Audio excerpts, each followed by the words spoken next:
वेदान्तदेशं लक्ष्मीनाथसमारम्भां नाथयामुनाद्यमामस्मदाचार्यपर्यन्तां वन्दे गुरुपरम्परां यो नित्यमच्युतपदाम्बुजयुग्मरुग्मव्यामोहतस्तराणि तृणाय मेरे अस्मद्गुरोर्भगवतोऽस्य दयैकसिन्धोः रामानुजस्य चरणं चरणं प्रपद्ये मातापिता योदयस्तनया विभूतिः सर्वं यदेव नियमेन मदन्वयानाम् आद्यस्य न कुलपतेरपुराभिरामं श्रीमद्वदन्ध्रिवलं प्रणमामि मूर्धा भूतं सरश्च महदामय भट्टनाथ श्रीभक्तिसारकुलशेखरयोगिवाहान् भक्ताङ्घ्रिरेणपरकालयेन्द्रकृष्णान् श्रीमद्भ्रांस्मुषमुषिं प्रणतोऽस्मिन् वेङ्कटाद्रिसंस्थानं ब्रह्माण्डे नास्ति वेङ्कटेशसमो देवो न भूतो न भविष्यति ஆலையிலே நிறையொன்றலர் மேலும் இவரை மார்பார் நிகரில் போயாவலோ உடையாய் என்னை ஆழ்வானே நிகரில் அமரர்முறை கணங்கள் விரும்பும் திருவேங்கடத்தானே புகழ் ஒன்றில்லாடியே உன்னடி கீழ் அமர்ந்து புகுந்தேனே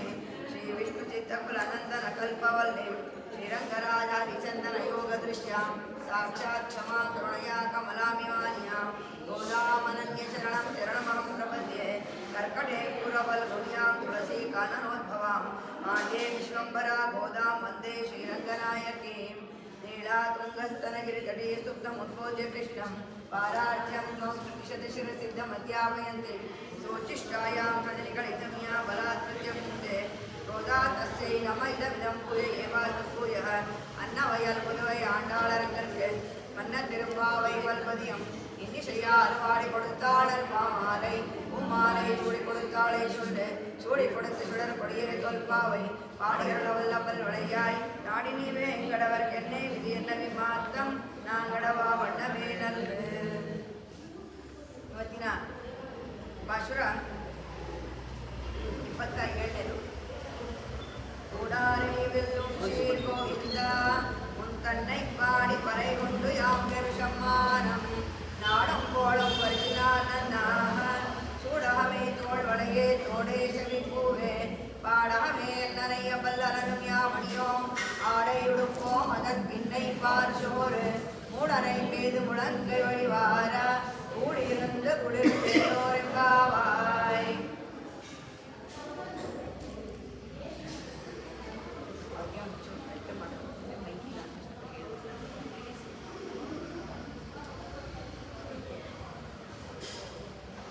ನೆನ್ನೆಯ ಪಾಶುರದಲ್ಲಿ ಗೋದೆ ಭಗವಂತನ ಆಯುಧಗಳು ಎಲ್ಲ ಏನಿದೆ ಅದನ್ನ ಅವನ ಉತ್ಸವಕ್ಕೆ ಕೊಡಬೇಕು ಅಂತೇಳಿ ಅವನೆಲ್ಲ ಪ್ರಾರ್ಥನೆಯನ್ನ ಮಾಡ್ಕೊಂಡಿದ್ದಾಳೆ. ಅಂದರೆ ನಾವು ಅವನಿಗೆ ನಾವು ಏನೇ ಮಾಡಕ್ಕೆ ಹೋದ್ರೂ ಅವನಿಂದನೇ ಅದು ನಮಗಾಗಬೇಕು. ಹಾಗಾಗಿ ಉತ್ಸವಕ್ಕೆ ಅವನೇ ಬರಬೇಕು. ಅವನ ಪಾಂಚಜನ್ಯ, ಅವನದೇ ಪರೈ ವಾದ್ಯ, ಪಲ್ಲಾಂಡನ್ನು ಹೇಳುವವರು, ಅವನಿಗೆ ಶ್ಲೋಕಗಳನ್ನು ಮಂತ್ರಗಳನ್ನು ಹೇಳು ಪ್ರಬಂಧಗಳನ್ನು ಹೇಳುವವರು, ದೀಪ, ಧ್ವಜ. ಧ್ವಜ ಯಾಕಿರಬೇಕು ಅಂದರೆ ಧ್ವಜ ಇದ್ದ ಕಡೆಯಲ್ಲಿ ಭಗವಂತ ಇದ್ದಾನೆ ಅನ್ನೋ ಅರ್ಥ. ಅಂದರೆ ಎಲ್ಲ ದೇವಸ್ಥಾನಗಳಲ್ಲೂ ಧ್ವಜಸ್ತಂಭ ಇರುತ್ತೆ. ಧ್ವಜಸ್ತಂಭ ಇದೆ ಅಂದರೆ ಅಲ್ಲಿ ಭಗವಂತ ಇದ್ದಾನೆ, ಅವನ ಮನೆ. ಕೋಯಿಲ್ ಅಂತ ತಮಿಳಲ್ಲಿ ಹೇಳ್ತಾರೆ. ದೇವಸ್ಥಾನ, ದೇವರ ಆಸ್ಥಾನ, ಅವನ ಸ್ಥಾನ.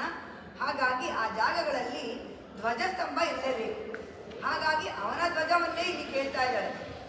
ನೀನೇ ಕೊಡಬೇಕು, ನಾವು ಮಾಡೋ ವ್ರತ ಅದು ನಿನ್ನಿಂದನೇ ಆಗಬೇಕು, ನೀನೇ ಉಪಾಯ, ನೀನೇ ಉಪೇಯ, ನೀನೇ ಕೊಡಬೇಕು ಅಂತ ಎಲ್ಲವನ್ನ ಕೇಳಿದ್ರು.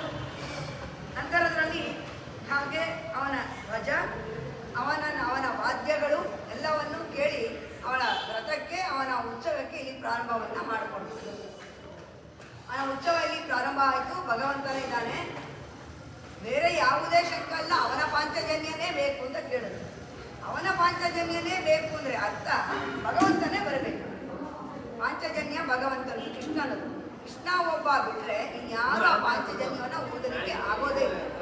ಹಾಗಾಗಿ ಆ ಪಾಂಚಜನ್ಯ ಬೇಕು ಅಂತ ಅವನು ಕೇಳಿದ ಅಂದ್ರೆ ಅರ್ಥ, ಗೋದೆ ಕೇಳಿದ್ರು ಅಂದರೆ ಭಗವಂತನೇ ಅಲ್ಲಿ ಬರಬೇಕು.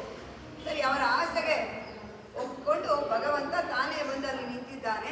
ಅವನ ಅಲ್ಲಿ ಉತ್ಸವ ಪ್ರಾರಂಭವಾಯಿತು, ಭಗವಂತ ಅಲ್ಲಿದ್ದಾನೆ. ಅದನ್ನ ಸಾಮ್ಯ ಪ್ರತಿ ಅಂತ ಹೇಳ್ತಾರೆ. ಅಂದರೆ ಭಗವಂತನದೇ ಏನಿದೆ ಅದೆಲ್ಲ ನಮ್ಮಲ್ಲೂ ಒಳಗೊಂಡು ಅವನ ಕೈಂಕರ್ಯಕ್ಕೆ ನಾವು ಹೋಗೋದು. ಅವನ ಆಭರಣಗಳನ್ನೇ ನಾವು ಧರಿಸ್ಕೊಂಡು, ಹೇಗೆ ಅವನು ಕೊಟ್ಟಿದ್ದನ್ನು ನಾವು ಧರಿಸಿಕೊಂಡು ಅವನ ಮುಂದೆನೇ ಹೋಗುವಂಥದ್ದು.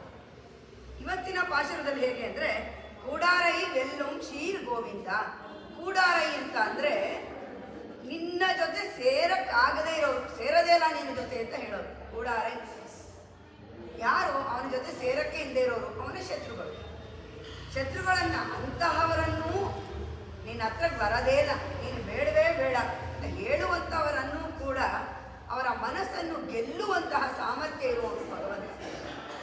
ಆ ರೀತಿ ಕೂಡಾರೈ ವೆಲ್ಲುಂ ಶ್ರೀರ್ ಗೋವಿಂದ, ನೀನು ಬೇಡವೇ ಬೇಡ ಅನ್ನುವರ ಮನಸ್ಸನ್ನೂ ಕೂಡ ಪರಿವರ್ತನೆಯನ್ನ ಮಾಡಿ ನಿನ್ನ ಕಲ್ಯಾಣ ಗುಣಗಳಿಂದ ನೀನೇ ಬೇಕು ಅಂತ ಹೇಳಿ ನಿನ್ನಲ್ಲಿ ಬರುವಂತಹ ಆ ರೀತಿಯ ಒಂದು ಸಾಮರ್ಥ್ಯವನ್ನ ಇಟ್ಟುಕೊಂಡಿರುವಂತಹ ಗೋವಿಂದ. ಗೋವಿಂದ ಅಂದರೆ ಹಸುಗಳನ್ನು ಕಾಯುವವನು. ಯಾಕೆ ಯಾವಾಗಲೂ ಗೋವಿಂದ ಅಂತ ಹೇಳ್ತಾರೆ ಅಂದರೆ, ಮನುಷ್ಯರೂ ಕೂಡ ಹಸುವಿನ ಮನಸ್ಸಿನಂತೆಯೇ ನಮ್ಮನ್ನೂ ಕಾಯುವವನು ನಮ್ಮ ರಕ್ಷಕ. ನೀನು ಹೇಗೆ ಹಸುಗಳನ್ನೆಲ್ಲ ನಿನ್ನ ಪ್ರೀತಿಯಿಂದ ನಿನ್ನ ಕಲ್ಯಾಣ ಗುಣಗಳಿಂದ ಕಾದ್ಯೋ ಅದೇ ರೀತಿ ನಮ್ಮನ್ನೂ ಕಾಯಪ್ಪ ಅಂತ ಹೇಳಿ ಗೋವಿಂದ ಅಂತ ಕರೆಯುವಂಥದ್ದು.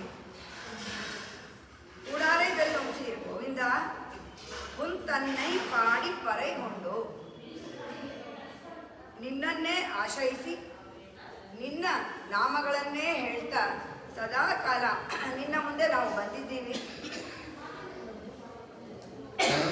ನಿನ್ನ ಈ ಉತ್ಸವವನ್ನು ಈಗ ನಾವು ಇಲ್ಲಿ ಮಾಡ್ತಾ ಇದ್ದೀವಿ. ತನ್ನೈ ಪಾಡಿ ಪರೈಗೊಂಡು ಯಾಂ ಪೆರುಂ ಸಮ್ಮಾನಂ, ನಾವು ಏನು ವ್ರತವನ್ನ ಮಾಡ್ತಾ ಇದ್ದೀವಿ ಅದಕ್ಕೆ ನಮಗೆ ದೊಡ್ಡ ಸನ್ಮಾನ ಬೇಕು.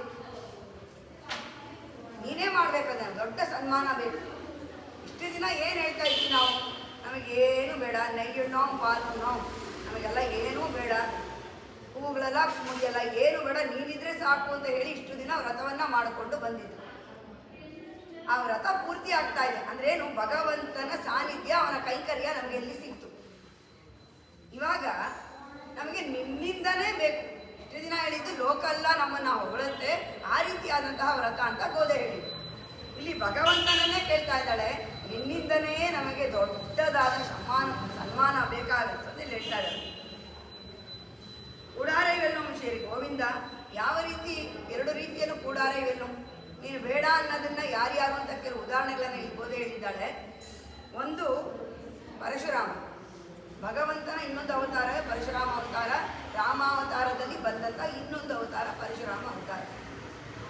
ಅದು ಹೇಗಿತ್ತು ಅಂತ ಅಂದರೆ, ಅವನಿಗೆ ಕ್ಷತ್ರಿಯರ ಮೇಲಿನ ದ್ವೇಷಕ್ಕೋಸ್ಕರ ಪ್ರಪಂಚವನ್ನೆಲ್ಲ ಸುತ್ತಿ ಇಡೀ ಕ್ಷತ್ರಿಯ ಕುಲವನ್ನೇ ನಾಶ ಮಾಡ್ತೀನಿ ಅಂತ ಅವನು ಹೊರಟಿದ್ದ. ಆ ಬ್ರಾಹ್ಮಣ ಕ್ಷತ್ರಿಯನಾಗ್ತಾನೆ ಅಲ್ಲಿ. ಆ ರೀತಿಯೆಲ್ಲ ಶೂರತ ಉಳ್ಳವನು ಎಲ್ಲ ಕ್ಷತ್ರಿಯನ ನಾಶ ಮಾಡ್ಕೊಂಡು ಬರ್ತಾನೆ. 28 ಬಾರಿ ಭೂಮಂಡಲವನ್ನ ಅವನು ಸಂಚಾರ ಮಾಡ್ದ ಅಂತ ಹೇಳ್ತಾರೆ. ಆ ಥರ ಸಂಚಾರ ಮಾಡ್ತಿರ್ಬೇಕಾದ್ರೆ ಹೇಗೆ ಅಂತಂದ್ರೆ, ಯಾರು ಕ್ಷತ್ರಿಯರು ಸಿಗ್ತಾರೋ ಅವ್ರ ಜೊತೆ ಯುದ್ಧ ಮಾಡಿ ಅವರನ್ನ ಸಂಹಾರ ಮಾಡಿದ್ರೆ ಅವರನ್ನ ಸೋಲಿಸೋದು. ಆದರೆ ದಶರಥ ಅವನ ಕೈಗೆ ಸಿಕ್ಕಾಕೊಂಡಿಲ್ಲ.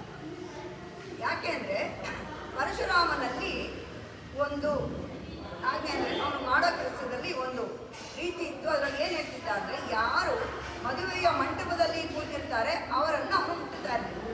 ಅದನ್ನು ಬಿಟ್ಟು ಮುಂದೆ ಹೋಗ್ತಾ ಇದ್ದಾನೆ. ಮುಂದಿನ ಸಲ ಬಂದಾಗ ನೋಡ್ಕೊಳ್ಳೋಣ, ಇಂಥ ನೀನು ಮದುವೆ ಆಗ್ತಾ ಇದ್ದಾನೆ, ಮುಂದಿನ ಸಲ ಬರೋಷ್ಟು ಅವನಿರಲ್ಲ, ನೆಕ್ಸ್ಟ್ ಅವನ ಜೊತೆ ಯುದ್ಧ ಮಾಡಿ ಅವನನ್ನು ಸೋಲಿಸ್ಬೋದು ಅಂತ ಹೇಳಿ ಅವನು ಹಾಗೆ ಹೋಗ್ತಾ ಇರ್ತಾನೆ. ಪ್ರತಿ ಸಾರಿ ಪರಶುರಾಮ ಬಂದ ತನ್ನ ಜಾಗಕ್ಕೆ ಅಯೋಧ್ಯೆಗೆ ಅಂತ ಗೊತ್ತಾಗಿದ್ದ ತಕ್ಷಣ ದಶರಥ ಮದುವೆ ಕೂತ್ಕೊಳ್ತಾನೆ ಮದುಮಗನಾಗಿ. ಬರೀ 3 ಪತ್ನಿಯರಲ್ಲ ದಶರಥನಿಗೆ. ಆ ರೀತಿ ಪರಶುರಾಮ ಬಂದಾಗಲೆಲ್ಲ ಅವನು ಕಂಕಣವನ್ನು ಕಟ್ಕೊಂಡಿರ್ತಾನೆ. ಅದರಿಂದ ಅವನು ದಶರಥ ಬದುಕಿರ್ತಾನೆ. ಇಲ್ಲಾಂದ್ರೆ ಪರಶುರಾಮ ಅವನನ್ನೇ ಸೋಲಿಸಿ ಸಂಹಾರ ಮಾಡೋಕ್ಕೆ ಶಕ್ತಿ ಉಳ್ಳವನು ಪರಶುರಾಮ. ನಂತರ ರಾಮನ ಮದುವೆಯ ಸಂದರ್ಭ ಬರುತ್ತೆ. ಮಕ್ಕಳು ಎಲ್ಲರೂ ಮದುವೆ ಆಗುತ್ತೆ. ಸೀತೆ ಮದುವೆ ಆಗಿ ಎಲ್ಲ ಮಕ್ಕಳದು ಮಂಡೋತ್ಸವ ಇವರುಗಳೆಲ್ಲಾನು ಲಕ್ಷ್ಮಣ ಭರತ ಶತ್ರುಘ್ನ ಎಲ್ರಿಗೂ ಮದುವೆ ಆಗಿ ಎಲ್ಲರ ಜೊತೆ ಶಚಿಗಿತ್ತಿ ಎಲ್ಲ ಜೊತೆಯಲ್ಲಿ ಗಂಡನ ಮನೆಗೆ ಜನಕಪುರಿಯಿಂದ ಮೆರವಣಿಗೆ ಹೊರಡುತ್ತೆ ಅಯೋಧ್ಯೆಗೆ ಬರಕ್ಕೆ. ಆ ಥರ ಬರ್ತಾ ಇರಬೇಕಾದ್ರೆ ಎದುರುಗಡೆ ಪರಶುರಾಮ ಬಂದ್ಬಿಡ್ತಾನೆ. ದಶರಥನಿಗೆ ಭಯ ಆಗುತ್ತೆ, ಅಯ್ಯೋ ಇಂಥ ಸಮಯದಲ್ಲಿ ಬಂದ್ಬಿಟ್ಟ, ಈಗ ಏನು ಮಾಡೋದು ಹೇಗೆ ಅಂತ ಹೇಳಿ. ಆದರೆ ಅಲ್ಲಿ ರಾಮನಿಗೂ ಪರಶುರಾಮನಿಗೂ ಎದುರು ಬದಲಾಗುತ್ತೆ. ನಂತರ ಅಲ್ಲಿ ಸೀತಾ ಕಲ್ಯಾಣದಲ್ಲಿ ಆ ಬಿಲ್ಲನ್ನ ಮುರಿದಿದ್ದ ವೃತ್ತಾಂತವೆಲ್ಲನ ಹೇಳ್ತಾ ಪರಶುರಾಮ ರಾಮನನ್ನ ಹೊಗಳ್ತಾನೆ. ಪರಶುರಾಮನ ಹತ್ರ ಒಂದು ವೈಷ್ಣವ ಧನಸ್ಸಿರುತ್ತೆ. ಅದನ್ನ ಹೇಳ್ತಾನೆ, ಅದನ್ನ ಹೂಡಿದ ಶೂರ ನೀನು, ಇವಾಗ ಈ ಧನಸ್ಸನ್ನ ಹೂಡು ಅಂತ ರಾಮನ ಕೈಗೆ ಕೊಡ್ತಾನೆ. ರಾಮ ಬಿಲ್ಲನ್ನ ಏರಿಸ್ತಾನೆ, ಧನಸ್ಸಿಗೆ ಏರಿಸಿ ನಂತರ ಪರಶುರಾಮನನ್ನ ಕೇಳ್ತಾನೆ, ಈ ಬಿಲ್ಲನ್ನ ಎಲ್ಲಿಗೆ ಬಿಟ್ಟು? ಯಾಕೆಂದ್ರೆ ರಾಮ ಬಿಟ್ಟ ಬಾಣ ಯಾವತ್ತೂ ಅದರ ಗುರಿಯನ್ನ ತಲುಪುತ್ತೆ, ತಪ್ಪಲ್ಲ. ಹಾಗಾಗಿ ಎಲ್ಲಿ ಬಿಟ್ಟಿದ್ದ ಪರಶುರಾಮನನ್ನೇ ಕೇಳ್ತಾನೆ. ಅವಾಗ ರಾಮನ ಪೌರುಷ ಏನು ಅನ್ನೋದು ಪರಶುರಾಮನ್ ಗೊತ್ತಾಗತ್ತೆ. ಅವನು ಹೇಳ್ತಾನೆ, ನನ್ನಿದಕ್ಕೆ ಬಿಡ. ಅವಾಗ ರಾಮ ಕೇಳ್ತಾನೆ, ನಿನ್ನ ತಪೋಬಲದ ಮೇಲೆ ಬಿಡಲ ಅಥವಾ ನಿನ್ನ ಮೇಲ ಹೇಗೆ? ಅವನ ತಪೋಬಲದಲ್ಲೇ ಅವನ ಆ ರೀತಿ ಬ್ರಹ್ಮಾಂಡವನ್ನು ಅವನು ಸುತ್ತುತ್ತಾ ಇರ್ತಾನೆ. ಅವನ ತಪೋಬಲದ ಮೇಲೆ ರಾಮ ಬಿಲ್ಲನ್ನು ಬಿಟ್ಟಾಗ ಅವನ ಅಜ್ಞಾನ ಪರಶುರಾಮನಲ್ಲಿ ಯಾವುದಿತ್ತು ಅದು ಅವನಿಗೆ ಅಡಗುತ್ತೆ. ತಕ್ಷಣ ರಾಮನಿಗೆ ನಮಸ್ಕಾರವನ್ನ ಮಾಡಿ ಅವನು ತಪಸ್ಸಿಗೋಸ್ಕರ ಮಹೇಂದ್ರಗಿರಿಗೆ ಹೊರಟೋಗ್ತಾನೆ. ಅಂದರೆ ಯಾರಲ್ಲೂ ಬಗ್ಗದೆ ಇರುವಂತಹ ಪರಶುರಾಮನೇ ರಾಮನಿಗೆ ಬಗ್ಗದ, ಭಗವಂತನ ಮುಂದೆ ಬಗ್ಗದ. ಆ ಉದಾಹರಣೆ. ಕೆಟ್ಟತನ ಇಲ್ಲದೆ ಇದ್ರೂ ಭಗವಂತನಿಗೆ ಹೇಗೆ ಬಗ್ಗಿದ್ದ, ಅವನು ಶೂರತ್ವ ಇರೋನು ಹೇಗೆ ಬಗ್ದ ಅದನ್ನ ತೋರಿಸಿದ್ದು. ನಂತರ ರಾವಣನನ್ನ ಕೊಲ್ಲಬೇಕಾದ್ರೆ, ಯುದ್ಧ ಮಾಡಬೇಕಾದ್ರೆ ರಾವಣ ಜೊತೆ ಒಂದು ದಿನ ನಿಶಸ್ತ್ರನಾಗ್ತಾನೆ. ಕ್ಷತ್ರಿಯ ಯುದ್ಧದ ನೀತಿ ಪ್ರಕಾರದಲ್ಲಿ ಅವನು ರಾವಣನಿಗೆ ನಿಶಸ್ತ್ರ ಆಗಿದೆಯಾ, ಹೊಟ್ಬಿಡು ನೀನು, ಇಲ್ಲ ಇವತ್ತು ದಿನ ಯುದ್ಧ ಮಾಡಲ್ಲ, ಇವತ್ತು ಹೋಗಿ ಸುಧಾರಿಸ್ಕೊಂಡು ನಾಳೆ ಮತ್ತೆ ನಿನ್ನ ಶತ್ರುಗಳನ್ನ ತಗೊಂಡು ಮಾತ ಕಳಿಸ್ತಾನೆ. ಅವನಿವನ ಶತ್ರು ಆದರೂ ಅವನನ್ನು ಕ್ಷಮಿಸಿ ಕಳಿಸ್ತಾನೆ. ಆ ರೀತಿಯಾಗಿ ನೀನು ಬೇಡ ಅಂದವ್ರನ್ನೂ ಗೆಲ್ಲುವಂತಹ ಸಾಮರ್ಥ್ಯ ಇರುವಂತಹ ಭಗವಂತ ಓಡಾರೈ ಗೆಲ್ಲು, ಬೇಡ ಅನ್ನೋದು ನಿನ್ನನ್ನು ಗೆಲ್ಲುವಂತಹವನು ಅಂತ ಇಲ್ಲಿ ತೋರಿಸ್ತಾ ಇದ್ದಾರೆ. ಇಲ್ಲಿ ಒಂದು ಸಾರಿ ಒಬ್ಬ ಬೆಸ್ತನಿಗೆ ದೇವರ ಮೇಲೆ ನಂಬಿಕೆ ಇರೋದಿಲ್ಲ. ಅವನು ಯಾವ ವ್ರತವನ್ನು ಮಾಡ್ತಿರಲ್ಲ, ಏನು ಮಾಡ್ತಿರಲ್ಲ. ಆ ದೇವರಲ್ಲಿ ಏನು ನಾವು ವ್ರತ ಮಾಡಿಬಿಟ್ರೆ ನಮಗೆ ಸಿಕ್ಬಿಡಂತ, ನಾವು ತಾನೇ ಶ್ರಮ ಪಡಬೇಕು ಅನ್ನೋ ರೀತಿಯಲ್ಲಿ. ಯಾಕೆ ಚಿಕ್ಕ ಚಿಕ್ಕ ಉದಾಹರಣೆಗಳು ಕಥೆಗಳನ್ನು ನಾವು ಹೇಳ್ತೀನಿ ಅಂತ ಅಂದರೆ, ಪುರಾಣದ ಹೇಳಿದ್ರೆ ಅದು ಆಗಿನ ಕಾಲದ ಆಗೋಯ್ತು, ಈಗಾಗೋ ಸಾಧ್ಯನಾ ಮನಸ್ಸಿಗೆ ಪ್ರಶ್ನೆ ಬರುತ್ತೆ. ಆ ರೀತಿ ಬೆಸ್ತ ಹೋಗ್ತಾನೆ ಇರೋದಿಲ್ಲ. ಅಲ್ಲಿ ಅವನಿಗೇನಂದರೆ, ಈ ಎಲ್ಲರೂ ಬಂದು ಮಾಘ ಸ್ನಾನವನ್ನು ಮಾಡಿ, ನದಿಯಲ್ಲಿ ಸ್ನಾನವನ್ನು ಮಾಡಿ ನದಿಗೆ ದುಡ್ಡನ್ನು ಹಾಕ್ತಾ ಇರ್ತಾರೆ. ಸರಿ, ಆ ದುಡ್ಡನ್ನಾರು ತೊಗೊಂಡ್ರೆ ತನ್ನ ಜೀವನ ಹೊರೆಯುತ್ತಲ್ಲ ಅಂತ ಹೇಳಿ ಆ ನೀರಿನಲ್ಲಿ ಮುಳುಗಿ ದುಡ್ಡನ್ನು ಅವನು ತೊಗೊಳ್ತಾ ಇರ್ತಾನೆ, ಹಣವನ್ನು ತೊಗೊಳ್ತಾ ಇರ್ತಾನೆ. ಭಗವಂತ ಇವತ್ತು ಮಾಘ ಸ್ನಾನ ಮಾಡ್ದ, ನನಗೋಸ್ಕರ ಮಾಡ್ದ ಅಂತ ಲೆಕ್ಕ ಇಡ್ತಾನಂತೆ. ನನಗೆ ಬೇಡ ಅಂತ ಮಾಡಿದ್ರು ಆ ಲೆಕ್ಕವನ್ನು ಅವನು ಇಡ್ತಾನಂತೆ ಭಗವಂತ. ಹಾಗಾಗಿ ಅವನಿಗೂ ಅವನ ಜ್ಞಾನ ಬಂದು ಅಂದರೆ ಅಷ್ಟೇನಾ, ಅವನು ಅದರ ನೀರಿನ ಮುಗಿದ ತಕ್ಷಣ ಆಗೋಯ್ತಾ, ಮೋಕ್ಷ ಕೊಟ್ಬಿಟ್ಟ ಅಂದರೆ ಅಲ್ಲ, ಅಲ್ಲಿಗೆ ಅವನ ಜ್ಞಾನ ಬರುತ್ತೆ, ಭಗವಂತನ ಜ್ಞಾನ ಬರೋ ಹಾಗೆ ಅವನು ಮಾಡ್ತಾನೆ. ಒಂದ್ಸಾರಿ ಹಿಂಗೆ ಗಂಡ ಹೆಂಡತಿಗೆ ತುಂಬ ಭಗವಂತನ ಮೇಲೆ ತುಂಬ ಭಕ್ತಿ. ಮಾಘ ಸ್ನಾನ ಅದರಿಂದ ತಿಂಗಳು ಪೂರ್ತಿ, ಮಾಘ ಮಾಸ ಪೂರ್ತಿ ಹೋಗಿ ಕೆರೆಗಳಲ್ಲಿ ಸ್ನಾನ ಮಾಡೋದು, ದೇವಸ್ಥಾನಕ್ಕೆ ಹೋಗೋದು, ಭಗವಂತನ ಪ್ರದಕ್ಷಿಣೆ ಮಾಡೋದು ಮಾಡ್ಕೊಂಡು ಬರ್ತಾ ಇರ್ತಾಳೆ. ಗಂಡನಿಗೆ ಭಗವಂತನ ಮೇಲೆ ನಂಬಿಕೆ ಇಲ್ಲ, ಆದರೆ ಹೆಂಡತಿ ಮೇಲೆ ಸಂಶಯ ಇದೆ. ಇವಳು ಎಲ್ಲೋ ಯಾರನ್ನೋ ಇಟ್ಕೊಂಡಿದ್ದಾಳೆ, ಅವನ ಹತ್ರಕ್ಕೆ ಇವಳು ಹೋಗ್ತಾ ಇದ್ದಾಳೆ, ಅದಕ್ಕೆ ದಿನ ಬೆಳಗ್ಗೆ ಆಗಿದ ತಕ್ಷಣ ಅಲಂಕಾರ ಮಾಡ್ಕೊಂಡು ಹೊರಟುಬಿಡ್ತಾ ಇದ್ದಾಳೆ ಇವಳು ಅಂತೇಳಿ ಕಂಡಿಡ್ದೆ ಹಿಡಿತೀನಿ, ಇವಳು ಎಲ್ಲಿಗೆ ಹೋಗ್ತಾಳೆ, ಯಾರ ಜೊತೆ ಹೋಗ್ತಾಳೆ ನೋಡೋಣ ಅಂತೇಳಿ ಅವನಿಂದ ಹೋಗ್ತಾಳೆ. ಸರಿ, ಅವಳು ಹೋದ್ಲು, ಬಟ್ಟೆಗಳೆಲ್ಲ ಪಕ್ಕದಲ್ಲಿ ಇಟ್ಕೊಂಡು ನೀರಿನಲ್ಲಿ ಸ್ನಾನಕ್ಕೆ ಇಳಿದ್ಲು. ಸ್ನಾನ ಮಾಡ್ಕೊಂಡು ಮೇಲೆ ಬಂದ್ಬಿಟ್ಲು, ಅವಳಿಗೇನು ಗೊತ್ತಾಗಲಿಲ್ಲ. ಮತ್ತೆ ಹಂಗೆ ವಾಪಸ್ ಬಂದ ಮನೆಗೆ ಹೋಗುವಾಗ ನೀರಲ್ಲಿ ಯಾರೋ ಇದ್ದ ಅಂತ ಕಾಣುತ್ತೆ, ಅಲ್ಲಿ ಅವಳು ಸಂಗಮನ ಮಾಡ್ತಾ ಇದ್ದಾಳೆ ಅಂತ ನಂತರ ಸಂಶಯ ಬಂತು. ಇದನ್ನೂ ನೋಡ್ತೀನಿ ಅಂತ ಎರಡನೇ ದಿನ ಮತ್ತೆ ಅವಳಿಂದ ಹೋದ. ಹಂಗೆ ಇದ್ರೆ ಆಗುತ್ತೆ ಅಂತ ಅವಳಿಗೆ ಮುಂಚೆ ಹೋಗ್ಬಿಟ್ಟು ನೀರಲ್ಲಿ ಮುಳುಗಿದ್ದ. ಆಮೇಲೆ ಹೆಂಡತಿ ಬಂದು ಮತ್ತೆ ಅಲ್ಲಿ ಮಾಘ ಸ್ನಾನ ನೀರಲ್ಲಿ ಮುಳುಗಿ ಎದ್ದು ಸ್ನಾನವನ್ನು ಮಾಡಿಕೊಂಡು ಹೊರಟು, ಅಲ್ಲೂ ಯಾರೂ ಸಿಗಲಿಲ್ಲ. ಇಲ್ಲೂ ಸಿಗಲಿಲ್ವಲ್ಲ, ಆಗಿದ್ರೆ ಎಲ್ಲಿರ್ಬೋದು, ಅವಳು ದೇವಸ್ಥಾನಕ್ಕೆ ಹೋಗ್ತಾಳಲ್ಲ ಅಲ್ಲಿ ಯಾರೋ ಇರ್ಬೋದು ಅವನಿಗೆ. ಮೂರನೇ ದಿನ ಮತ್ತೆ ಅಲ್ಲಿಂದ ಸ್ನಾನದನ್ನು ಮುಗಿಸ್ಕೊಂಡು ಮತ್ತೆ ದೇವಸ್ಥಾನಕ್ಕೆ ಹೋದ. ಅಲ್ಲಿ ಅವಳ ಹಿಂದೆನೇ ಪ್ರದಕ್ಷಿಣೆಯನ್ನು ಹಾಕಿದ. ದೇವರ ಪ್ರದಕ್ಷಿಣೆ ಆಯ್ತಲ್ಲಿ. ಅವನಿಗೆ ಅವನ ಮೇಲೆ ಭಕ್ತಿ ಇಲ್ಲ, ಹೆಂಡತಿ ಮೇಲೆ ಸಂಶಯಕ್ಕೆ ಅವನಿಂದನೇ ಸುತ್ತದ, ಯಾರೂ ಸಿಗಲಿಲ್ಲ. ಆದರೆ ಅವನು ಸಿಕ್ಕದ. ಅವಳಿಗೋಸ್ಕರ ಅವನು ಹಾಕಿದ್ರು, ನನ್ನ ಪ್ರದಕ್ಷಿಣೆಯನ್ನು ಹಾಕಿದ್ನಲ್ವಾ ಇವನು ಅಂತ ಹೇಳಿ ಅವನ ಜ್ಞಾನವನ್ನು ಭಗವಂತ ಅವನಿಗೆ ಕೊಟ್ಟನಂತೆ. ಏನಕ್ಕೆ ಈ ಕೃಪಾವೈನ ನಾವು ಹೇಳಬೇಕು, ನಮ್ಗೆ ಅದ್ರ ಅರ್ಥ ಗೊತ್ತಿಲ್ಲ, ಹೇಳಕ್ಕೆ ಗೊತ್ತಿಲ್ಲ, ಹೆಂಗೆಂಗೋ ಹೇಳ್ತಿದ್ದೀವಿ ಅಂತ ಹೇಳಿದ್ರು ಭಗವಂತನಿಗೆ ಖುಷಿ ಆಗುತ್ತಂತೆ. ನನ್ನ ಆಂಡಾಳು ಹೇಳಿದ್ದಲ್ವಾ ಇದು, ಅದನ್ನು ಇವ್ರು ಹೇಳ್ತಾ ಇದ್ದಾರಲ್ಲ ಅಂತ ಖುಷಿಗೆ ಅವನು ಆ ಆಂಡಾಳಿಗೆ ಹೇಗೆ ಅವನ ಸಂತೃಪ್ತಿ ಇರ್ಬಿಟ್ಟು ಹಾಗೆ ನಮಗೂ ಯಾಕೆಂದ್ರೆ ಆಂಡಾಳ್ ನಮ್ಮ ಪರವಾಗಿ ಭಗವಂತನಲ್ಲಿ ಕೇಳ್ಕೊಂಡಿರೋದು. ಆಂಡಾಳ್ ಶ್ರೀ ಸೂಕ್ತಿಯಲ್ಲೇ ಹೇಳ್ತಾ ಇದ್ದಾರಲ್ಲ, ಆಳ್ವಾರ್ ಶ್ರೀ ಸೂಕ್ತಿಯಲ್ಲೇ ಹೇಳ್ತಾ ಇದ್ದಾರೆ. ಹಾಗಾಗಿ ಇವನ್ನು ಅವರಾಗೆ ನಾನು ನೋಡಬೇಕು ಅಂತ ಹೇಳಿ ಭಗವಂತ ಅವನ ಜ್ಞಾನವನ್ನು ನಮಗೆ ಕೊಡ್ತಾನೆ. ಒಂದು ಸರಿ ಅವನ ಜ್ಞಾನ ಬಂದರೆ ಸಾಕು, ಸದಾ ಕಾಲ ನಾವು ಅವನ ಬಳಿಯಲ್ಲೇ ಇರಬಹುದು. ಆ ರೀತಿಯಾದಂತಹ ಒಂದು ಅವನ ಸಾಹಿತ್ಯ ಪ್ರಾಪ್ತಿಯನ್ನು ಅವನು ಕೊಡ್ತಾನೆ ಅಂತೇಳಿ ಈ ಭಾಷಣದಲ್ಲಿ ಹೇಳ್ತಾ ಇದ್ದಾರೆ. ಉಂತನ್ನೈ ಪಾಡಿ ಪರೆಯೊಂಡು ಯಾಂ ಪೆರುಷೆಮ್ಮಾನ, ನಿನ್ನ ಭಜನೆಯನ್ನ ಮಾಡ್ತಾ ನಿನ್ನ ನಾಮ ಸಂಕೀರ್ತನೆಯನ್ನೇ ಮಾಡ್ತಾ ನಾವಿದ್ದೀವಿ. ಅದಕ್ಕೆ ಸರಿಯಾದಂತಹ ಒಂದು ಸನ್ಮಾನ ನಮಗೆ ಬೇಕು. ಹೇಗೆ ವಾಯಿನಾನ್ ಪಾಡಿ ಮನಸ್ಸಿನಾಗ ಶಿಂದಿಕ್ಕ ಅಂತ ಹೇಳಿದ್ಲೋ, ಬಾಯಿನಲ್ಲಿ ಹೇಳಿ ಮನಸ್ಸಿನಲ್ಲಿ ನಿನ್ನ ಸ್ಮರಣೆಯನ್ನೇ ಮಾಡಿಕೊಂಡು ಅವತ್ತಿಂದಲೂ ಈ ವ್ರತವನ್ನು ನಾವು ಮಾಡಿಕೊಂಡು ನಿನ್ನ ಸ್ಮರಣೆಯಲ್ಲೇ ಇದ್ದೀವಿ, ನಿನ್ನನ್ನು ಪಡೆದಾಯಿತು. ಹಾಗಾಗಿ ನೀನೇ ನನಗೆ ಬಹುಮಾನವನ್ನು ಕೊಡಬೇಕು. ಕೃಷ್ಣನಿಗೆ ಆಶ್ಚರ್ಯವಾಯಿತು, ಅಲ್ಲಮ್ಮ ನಾನು ಬೇಕು ಅನ್ನೋಕ್ಕೋಸ್ಕರ ಇಷ್ಟೆಲ್ಲ ವ್ರತ ಮಾಡಿ ಇವಾಗ ನಾನೇ ನಿಮಗೆ ಬಹುಮಾನ ಕೊಡಬೇಕು ಅಂತ ಹೇಳ್ತಿದ್ದೀರಲ್ಲ, ಅದೇನಾ ನಿಮಗೆ ನಿಮ್ಮ ವ್ರತಕ್ಕೆ ಬೇಕಾಗಿದ್ದು ಫಲ? ಹೌದು, ನಾವು ಕೇಳುವಂಥ ಬಹುಮಾನ ನಮಗೆ ಬೇಕು. ಸರಿ ಆಯಿತು, ಏನು ಬೇಕು ಕೇಳಿ ಅಂತಂದಾಗ ಅದರಲ್ಲೂ ಅವನನ್ನೇ ಹೇಗೆ ಕೇಳಬೇಕು ಅಂತ ಗೋಧಿ ತೋರಿಸ್ಕೊಟ್ಟಿದ್ದಾರೆ. ಉಪಾಯ ಉಪೇಯ ಅವತ್ತಿಂದ ನಾನು ಹೇಳ್ತಾ ಇದ್ದೀನಿ, ಎರಡೂ ಅವನೇ. ಉಪೇಯ ಗುರಿ ಅವನೇ. ನಾವು ಇವಾಗ ಇಲ್ಲಿಂದ ಅಲ್ಲಿ ತನಕ ನಾವು ನಡ್ಕೊಂಡು ಹೋಗಬೇಕು, ಅಲ್ಲಿರೋದು ಏನೋ ತಗೋಬೇಕು ಅಂತಿದ್ರೆ ನಾವು ನಡ್ಕೊಂಡು ಹೋಗಲೇಬೇಕು. ವಿದ್ಯೆಯನ್ನು ಪಡಿಬೇಕು, ವಿದ್ಯೆ ಬೇಕು, ಜ್ಞಾನಾರ್ಜನೆ ಬೇಕು ಅಂತಂದರೆ ಪುಸ್ತಕವನ್ನು ನಾವು ಓದಲೇಬೇಕು. ಅದೇ ರೀತಿಯಾಗಿ ಭಗವಂತ ನಮಗೆ ಬೇಕು, ಭಗವಂತನನ್ನು ಪಡಿಬೇಕು ಅಂತಂದರೆ ಭಗವಂತನ ಹತ್ರನೇ ಹೋಗಬೇಕು, ಭಗವಂತನ ಅನುಗ್ರಹವೇ ನಮಗಾಗಬೇಕು. ಅದನ್ನು ಇಲ್ಲಿ ಗೋಧೆ ತೋರಿಸ್ಕೊಡ್ತಾ ಇದ್ದಾರೆ. ನೀನು ಬೇಕು ಅಂತ ನಾವು ಬಂದಾಯ್ತು, ನೀನೇ ಉಪಾಯ, ನೀನೇ ಗುರಿ ಅಂತ ನಾವು ಬಂದಾಯ್ತು. ಈಗ ನೀನೇ ಉಪಾಯ. ಉಪಾಯ ಅಂದರೆ ರೂಟ್, ಅಲ್ಲಿಗೆ ಹೋಗಬೇಕು. ಅದನ್ನು ಮಾಡೋದಕ್ಕೆ ನಾವು ಏನು ಸಾಧನೆ ಏನು ಮಾಡಬೇಕು, ಏನೇನು ಕೆಲಸಗಳನ್ನು ಮಾಡಬೇಕು, ಅದೂ ನೀನೇನೆ ಇವಾಗ. ಹಾಗಾಗಿ ಈ ನಮಗೆ ಸನ್ಮಾನವನ್ನು ನೀನೇ ಕೊಡಬೇಕು ಅಂತ ಕೇಳ್ತಾ ಇದ್ದಾಳೆ. ಏನೇನು ಬೇಕು? ಆಯ್ತು ಹೇಳಮ್ಮ, ಏನು ಬೇಕು, ಯಾವ ರೀತಿಗೆ ನಾನು ನಿಮಗೆ ಸನ್ಮಾನ ಮಾಡಬೇಕು?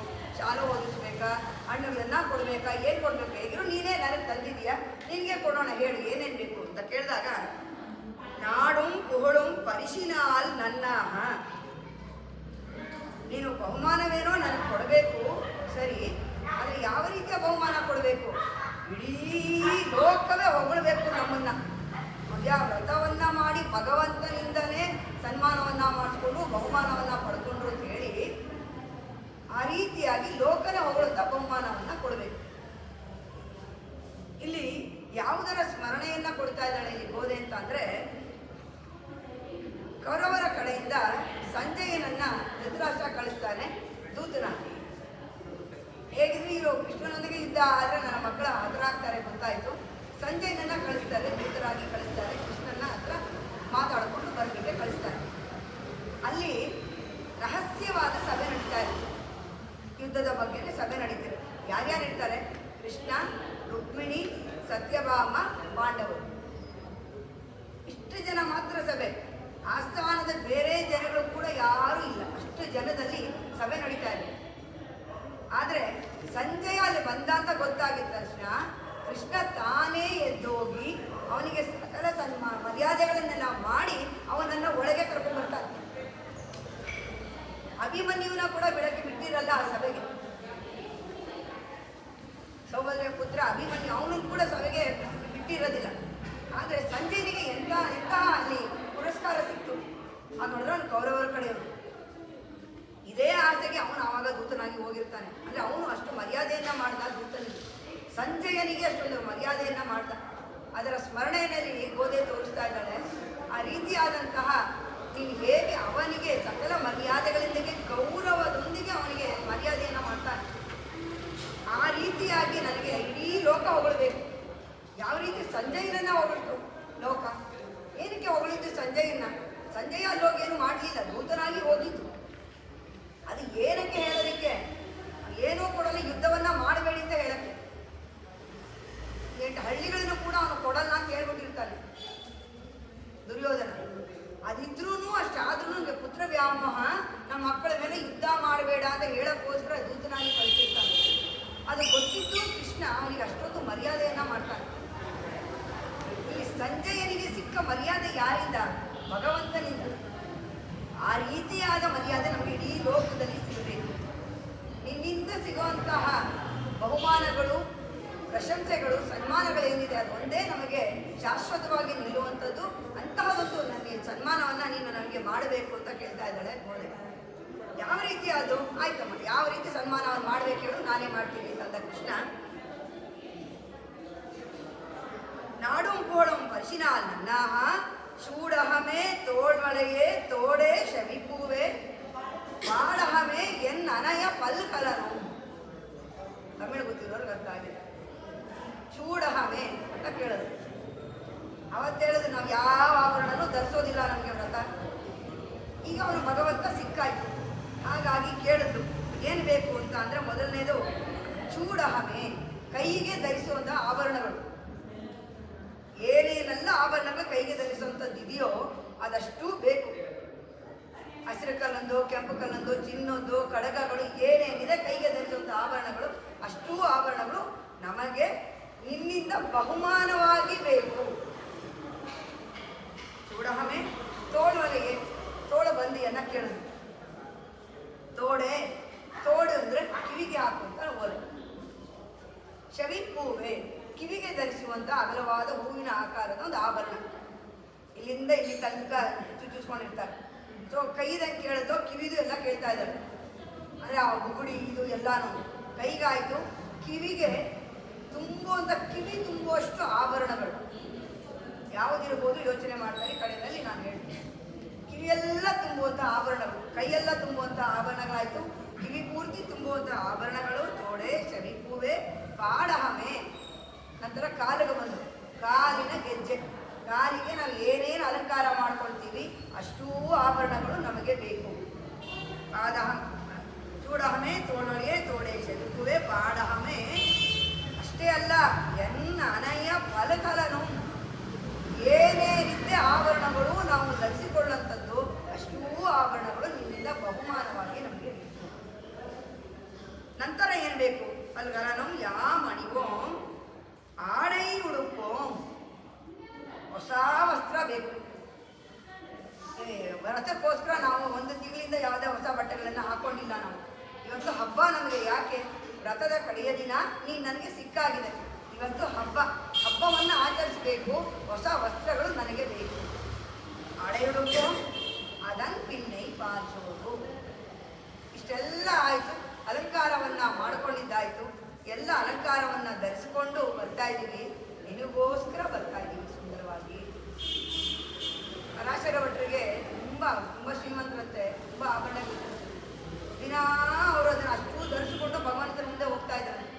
ಯಾಕೆಂದರೆ 4 ಜನ ನೋಡಲಿ ಅಂತ ಅಲ್ಲ, ಭಗವಂತ ಕೊಟ್ಟಿದ್ದಾನೆ. ಅದನ್ನು ಅವ್ರ ಮುಂದೆ ನಾವು ಹಾಕ್ಕೊಂಡು ಹೋಗಿ ನೀನು ಕೊಟ್ಟಿದ್ದೀಯಾ ನೋಡು ಅಂತಂದಾಗ ನಾವು ಕೊಟ್ಟಿದ್ದನ್ನು ಅವರು ಧರಿಸ್ಕೊಂಡಿದ್ದಾರೆ. ಎಷ್ಟು ಸುಂದರವಾಗಿ ಕಾಣ್ತಾ ಇದ್ದಾರೆ ನನ್ನ ಭಕ್ತರು ಅಂತ ಅವನಿಗೆ ಸಂತೋಷ ಆಗಬೇಕಂತ. ಹಾಗಾಗಿ ನಾವು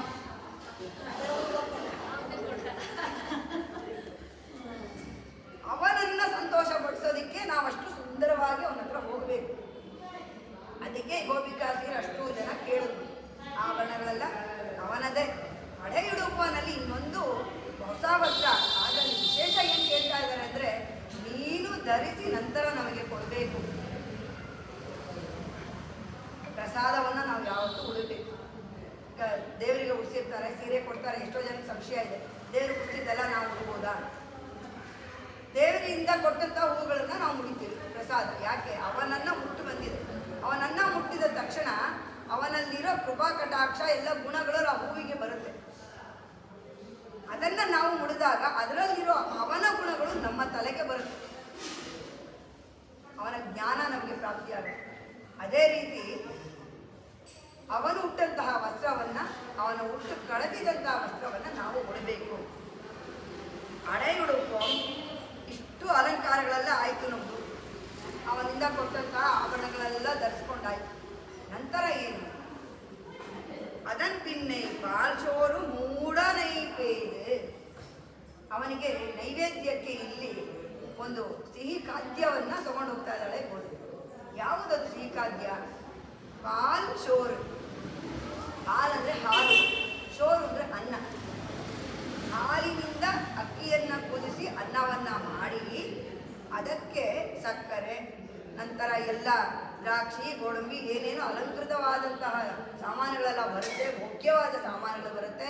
ಅದನ್ನೆಲ್ಲ ಹಾಕಿ ಅದಕ್ಕೆ ಇವತ್ತಿನ ದಿನ ಸಕ್ಕರೆ ಪೊಂಗಲನ್ನು ಭಗವಂತನಿಗೆ ನೈವೇದ್ಯ ಮಾಡಿ, ಸಿಹಿ ಖಾದ್ಯ ಅದು. ಸಕ್ಕರೆಯನ್ನು ಬೆಲ್ಲವನ್ನು ಹಾಕಿ ಮಾಡಿ ಅದಕ್ಕೆ ತುಪ್ಪವನ್ನು ಹಾಕಬೇಕು. ಅದು ಇಲ್ಲಿ ವಿಶೇಷ. ತುಪ್ಪ ಹೇಳ್ತಾ ಇರೋದು. ಎಷ್ಟು ಹಾಕಬೇಕು ತುಪ್ಪ? ಪಾಲ್ ಶೋರೂಮ್ ಮೂಡ ನೈವೇದ್ಯ.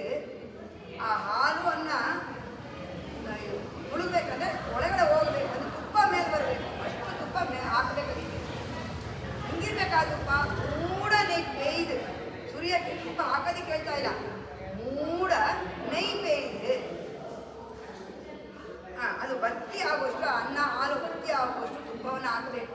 ಆ ರೀತಿಯಾದ ಸಿಹಿ ಖಾದ್ಯ ಇವತ್ತು ನೈವೇದ್ಯ ದೇವರಿಗೆ ಮಾಡಿ. ಹೆಂಗಿರ್ಬೇಕು, ಎಷ್ಟಿರ್ಬೇಕು ತುಪ್ಪ? ಮೂಡ ನೈವೇದ್ಯ ಅಂತ ಹೇಳ್ಬಿಡ್ತಪ್ಪ ಅವನೇನೋ. ಹೆಂಗೆ? ಕಾಲು ಲೋಟನ, ಅರ್ಧ ಲೋಟನ, ಅರ್ಧ ಲೀಟ್ರ, ಕಾಲು ಲೀಟ್ರ ತುಪ್ಪ ಎಷ್ಟು ಹಾಕ್ಬೇಕು ಅದಕ್ಕೆ ಅಂತಂದರೆ, ಆ ಸಿಹಿ ಖಾದ್ಯವನ್ನು ಕೈಗೆ ತಗೊಂಡ್ರೆ ಆ ತುಪ್ಪ ಮುಳಂಗೈ ಒಳಿವಾರ. ಬೆರಳುಗಳ ಸಂಧಿಯಿಂದ ಮೊಣಕೈವರೆಗೂ ಮುಳಂಗೈ ಒಳಿವಾರ. ಒಳಿವಾರ ಅಂದರೆ ಜಾಗ. ಈಗ ಒಳಿವಾರ ಹೋಗೋಂಥ ದಾರಿ ಅಂತ ನಾವು ಹೇಳ್ತೀವಿ, ಆ ಥರ ಅದ್ರ ಮೂಲಕ ಕೈಯಿಂದ ಒಂದು ಮುಳಂಗೈ ಒಳಿವಾರ ಅಷ್ಟು ತುಪ್ಪ ಅದಕ್ಕೆ ಹಾಕ್ಬೇಕಂತೆ. ಒಂದು ತಿಂಗಳಿಂದ ಅವರು ತುಪ್ಪವನ್ನು ಬೆಣ್ಣೆಯನ್ನು ಉಪಯೋಗಿಸಿಲ್ಲ, ಎಲ್ಲ ಭಗವಂತನಿಗೆ ಬಿಟ್ಟಿದ್ರು. ಇವತ್ತು ಹಬ್ಬ ಇಷ್ಟೆಲ್ಲ ಹೇಳಿದ್ರಲ್ಲ, ಏನಕ್ಕೆ ಅದು? ಮುಳಂಗೈ ಒಳಿವಾರ ಅಷ್ಟು ಮಾಡ್ಬಿಟ್ಟು ನಾವು ತಿಂತೀವಿ. ಒಂದು ತಿಂಗಳು ತಿಂದಿಲ್ಲ ಅಂತ ಹೇಳ್ತಿಲ್ಲ. ಗೋದೆ ಕೂಡಿ ಇருந்து ಕುಳಿருந்து ಇಷ್ಟೆಲ್ಲ ಮಾಡಿಕೊಂಡು ಈ ರೀತಿಯಾದ ಅತ್ಯುತ್ತಮವಾದ ಪದಾರ್ಥಗಳಿಂದ ಮಾಡಿರುವಂತಹ ನಿನಗೆ ಪರಮ ಭೋಗ್ಯವಾದ ಸಿಹಿ ಖಾದ್ಯವನ್ನು ಮಾಡಿಕೊಂಡು ನಿನಗೆ ನೈವೇದ್ಯ ಮಾಡೋದಕ್ಕೆ ನಾವು ತರ್ತಾ ಇದ್ದೀವಿ. ಅದು ಹೆಂಗೆ ತಿನ್ಬೇಕು ನಾವು? ನೀ ಅದನ್ನು ಮೊದಲು ತಿಂದು ಕೂಡಿ ಇருந்து ಕುಳಿருந்து. ಕೂಡಿ ಇருந்து ಕುಳಿருந்து ಅಂದರೆ ಏನರ್ಥ? ಎಲ್ಲರೂ ಒಟ್ಟಾಗಿ ಸೇರಿ ಕೂತು ಅನ್ನೋ ಅರ್ಥ. ಇಲ್ಲೇನು ಹೇಳಿದ್ದಾಳೆ? ನಾವೆಲ್ಲ ಗೋಪಿಕಾ ಸೀರೆಲ್ಲ ಬಂದಿದ್ದೀವಿ, ನಿನಗೆ ನೈವೇದ್ಯವನ್ನು ಮಾಡ್ಕೊಂಬಂದು ನಿನ್ನ ಮುಂದೆ ಇಟ್ಟಿದ್ದೀವಿ, ನಂತರ ನೀವು ತಿಂದು ಕೊಟ್ಟಿದ ತಕ್ಷಣ ನಾವೆಲ್ಲ ಒಟ್ಟು ಕೂತ್ಕೊಂಡು ತಿಂತಾ ಇದ್ದೀವಿ. ಅಷ್ಟೇ ಅಲ್ಲ, ನಿನ್ನ ಜೊತೆನೂ ಕೂತ್ಕೋಬೇಕು, ನೀನು ಬಂದು ಕೂತ್ಕೋಬೇಕು. ಯಾವ ರೀತಿ ಕೃಷ್ಣನ ಇಲ್ಲಿ ಕರೀತಾ ಇದ್ದಾರೆ. ಅದಕ್ಕೆ ಮೊದಲನೇ ಪಾಶರದಲ್ಲಿ ತನಿಯನಲ್ಲಿ ಹೇಳೋದು ಬಲಾತ್ಕೃತ್ಯ ಭೂಂಕ್ತೆ ಅಂತ. ಅವನನ್ನು ಅವಳ ಪ್ರೀತಿನಲ್ಲಿ, ಅವಳ ಪ್ರೇಮದಲ್ಲಿ ಬಲಾತ್ಕರಿಸಿದಾಳವಳು ಅಂತ ಹೇಳ್ತಾರೆ. ಆಗ ಈ ಅರ್ಥ ಬರೋದಿಲ್ಲ. ಬಲಾತ್ಕರಿಸೋದು ಅಂದ್ರೆ ಏನರ್ಥ? ಏನಕ್ಕೆ ಆ ರೀತಿ ಹೇಳಬೇಕು? ಅದನ್ನ ಅವತ್ತಿನ ದಿನ ಬಲಾತ್ಕೃತ್ಯ ಭೂಮಿಕೆಯನ್ನು ಹೆಚ್ಚಾಗಿ ಹೇಳಲಿಲ್ಲ. ಪ್ರೇಮ ಪಾಶದಲ್ಲಿ ಬಂಧನದಲ್ಲಿ ಇಟ್ಕೊಂಡು ಭಗವಂತನನ್ನ ಅಂತ. ಆದರೆ ಇವತ್ತು ಗೊತ್ತಾಗುತ್ತೆ ಯಾವ ರೀತಿ ಬಲಾತ್ಕೃತ್ಯ ಭೂಮಿಕೆ, ಹೆಂಗೆ ಅವಳು ಬಲಾತ್ಕರಿಸಿದ್ರು ಅಂದರೆ ಅವನು ಸಿಕ್ಕಿದ ಮೇಲೆ ಬಿಡ್ತಾ ಇಲ್ಲ ಅವನ್ನ. ಆಯ್ತಪ್ಪ, ನಿನ್ನನ್ನು ಉತ್ಸವದಲ್ಲಿ ಕೂರಿಸಿ ನಿನಗೆ ನೈವೇದ್ಯ ಮಾಡ್ತೀವಿ, ನಿನಗೆಲ್ಲ ತಂದ್ಕೊಡ್ತೀವಿ, ಕೈ ಮುಗ್ತೀವಿ ಅಂತ ಹೇಳ್ತಾ ಇಲ್ಲ. ನೀನೂ ನನ್ನ ಜೊತೆ ಬಂದು ಕೂತ್ಕೋಬೇಕು. ಏನು ಕೂತ್ಕೋಬೇಕು? ಎಲ್ಲಿ ಹೇಳಿದ್ದ ಕೃಷ್ಣ ನಾನು ನಿಮ್ಮ ಜೊತೆ ಬಂದು ಕೂತ್ಕೊಳ್ತೀನಿ ಅಂತ ಎಲ್ಲರೂ ಭಗವಂತ ಹೇಳಿದ್ದ? ಅದನ್ನು ಮುಂದಿನ ಪಾಶನದಲ್ಲಿ ಹೇಳ್ತಾಳೆ. ನೀನು ಹೇಗೆ ಗೋಪಾಲಕರ ಜೊತೆ ಎಲ್ಲ ಕಾಡಿಗೆ ಹೋಗಿ ಅವ್ರ ಜೊತೆ ಕೂತ್ಕೊಂಡು ನೀನು ತಿಂದೆ ಅಲ್ವಾ, ಕಾನಂ ಶೇರ್ನುಂಡು, ಆ ರೀತಿ ಇವಾಗ ನಮ್ಮ ಜೊತೆ ಕೂತ್ಕೊಂಡು ನೀನು ತಿನ್ನಬೇಕು ಅಂತ ಹೇಳಿ ಹೋದೆ. ಕೃಷ್ಣನ ಕರೀತಾ ಇದ್ದಾರೆ. ಇವತ್ತಿನ ವ್ರತದ ಹಬ್ಬದ ದಿನ ಅವನು ಕೂಡಿ ಇருந்து ಕುಳಿರ್ದೇಲೋರ್ ಎಂಬಾವ. ಆ ರೀತಿಯಾಗಿ ನೀನು ಬಂದು ನಮಗೆ ನಮ್ಮ ಜೊತೆಯಲ್ಲಿ ನೀನು ಆ ಸಿಹಿ ಖಾದ್ಯವನ್ನು ಸ್ವೀಕರಿಸಬೇಕು. ನೀನು ಸ್ವೀಕರಿಸಿ ನನಗೆ ಕೊಡಬೇಕು. ಅದನ್ನು ಆ ಕೊಡೋ ರೀತಿಯ ವಿಶೇಷ ನಾಳಿನ ಪಾಶುರದಲ್ಲಿ ಬರುತ್ತೆ. ಕೃಷ್ಣನನ್ನ ಆ ರೀತಿ ಕೇಳ್ತಾ ಇದ್ದಾಳೆ. ಇದರಲ್ಲಿ ಶೇಷಂತ ಜ್ಞಾನವನ್ನು ಹೇಳ್ತಾ ಇದ್ದಾರೆ. ವಸ್ತ್ರ ಅವನು ಧರಿಸಿ ನಮಗೆ ಕೊಟ್ಟಿದ್ದು. ಪೆರಿಯಾಳಾರ್ ಕೂಡ ಓದೆಯ ತಂದೆ ಹೇಳ್ತಾರೆ, ಉಡುತ್ತು ಕಳೆಯಿಂದ ಒಂದು ಪೀತಹವಾಡೆ ಉಡುತ್ತು ಕಳೆಂತದುಂಡು. ಉಡುತ್ತು ಕಳೆಯಿಂದ ನಿನ್ ಪೀತಹವಾಡೆ. ಪೀತಹವಾಡೆ ಅಂತಂದ್ರೆ ಹಳದಿ ಪೀತಾಂಬರವನ್ನು ಭಗವಂತ ಹುಟ್ಟಿರ್ತಾರಲ್ಲ, ನೀನುಟ್ಟು ಕೊಟ್ಟಿದ್ದನ್ನ ನಾವು ಅದನ್ನು ಉಡಬೇಕು. ಅದೇ ನಿನ್ನ ಪ್ರಸಾದ. ಅದರಲ್ಲಿ ಏನು ಅರ್ಥ ಬರುತ್ತೆ ಅಂದರೆ ಶೇಷತ್ವ, ದಾಸತ್ವದ ಅರ್ಥವನ್ನು ಕೊಡುತ್ತೆ. ಮಿಕ್ಕಿದ್ದು ನೀನು ಒಡೆಯ, ನೀನು ಮಾಡಿ, ನೀನು ಉಪಯೋಗಿಸಿ ಮಿಕ್ಕಿದ್ದು ನಮಗೆ. ನೀನು ಸ್ವಾಮಿ,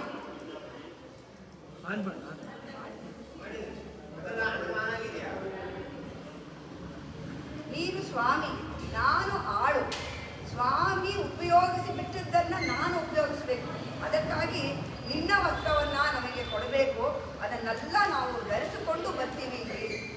ನಿನ್ನನ್ನು ಹೊಗಳಕ್ಕೆ ಬರ್ತೀವಿ, ನಮ್ಮನ್ನ ನೋಡಿ ನಿಮಗೆ ಸಂತೋಷ ಪಡಲಿ ಬರ್ತೀವಿ ಅಂತೇಳಿ ಓದೆ ಹೇಳ್ತಿದ್ದಾಳೆ. ಯಾವ್ಯಾವುದಪ್ಪ ಅವಳು ಕೇಳಿದ್ದು ಓಲೆಗಳು, ಕೈ ಬಳೆಗಳು ಎಲ್ಲಾನು ಅಂತ ಅಂದರೆ, ಮೊದಲು ಆಭರಣಗಳು ಊರ್ಧ್ವ ಪುಂಡ, ಮೊದಲನೇ ಆಭರಣ ಅವನು ಧರಿಸುವಂತಹ ಅವನ ಚಿಹ್ನೆಯಾದ ನಾಮ, ನಾವು ಅದನ್ನು ನಾವು ಯಾವಾಗಲೂ ಧರಿಸಬೇಕು.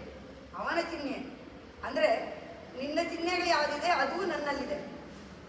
ಶ್ರೀವೈಷ್ಣವರಲ್ಲಿ ಸಮಾಶರಣ ಅಂತ ಹೇಳ್ತಾರೆ, ಭಗವಂತನ ಶಂಕುಚಕ್ರ ಧಾರಣೆಯನ್ನ ಮಾಡ್ತಾರೆ. ಏನಕ್ಕೆ ಅಂದರೆ ಅವನ ಚಿಹ್ನೆಯಾದ ಶಂಕುಚಕ್ರ ಧಾರಣೆ ನಮ್ಮಲ್ಲಿದೆ. ಅವನ ಚಿಹ್ನೆಗಳನ್ನು ನೋಡಿದ್ರೆ ನಾವು ಹೋದ ಕಾಲದಲ್ಲಿ ಅವನ ವಿಷ್ಣು ಭಕ್ತ ಅವರೇ ಬಂದು ನಮ್ಮನ್ನ ಕರ್ಕೊಂಡು ಹೋಗ್ತಾರೆ, ಬೇರೆ ಯಾರು ಬರೋದಿಲ್ಲ. ಪುರಂದರದಾಸರು ಹೇಳ್ತಾರೆ, ಮುಟ್ಟಬೇಡ ಮುಟ್ಟಬೇಡ ಹರನ ಹರಿನ ದಾಸರನು ಅಂತ ಹೇಳ್ತಾರೆ. ಅಂದರೆ ಅವನ ದಾಸರು ಅಂತ ಹೆಂಗೆ ಗೊತ್ತಾಗುತ್ತೆ, ಮುರಹರಿಯ ದಾಸರು ಅನ್ನೋದು ಹೆಂಗೆ ಗೊತ್ತಾಗುತ್ತೆ ಅಂದರೆ ಅವನ ಚಿಹ್ನೆಗಳು ನಮ್ಮಲ್ಲಿ ಇರಬೇಕು. ಅದಕ್ಕೆ ನಿನ್ನೆ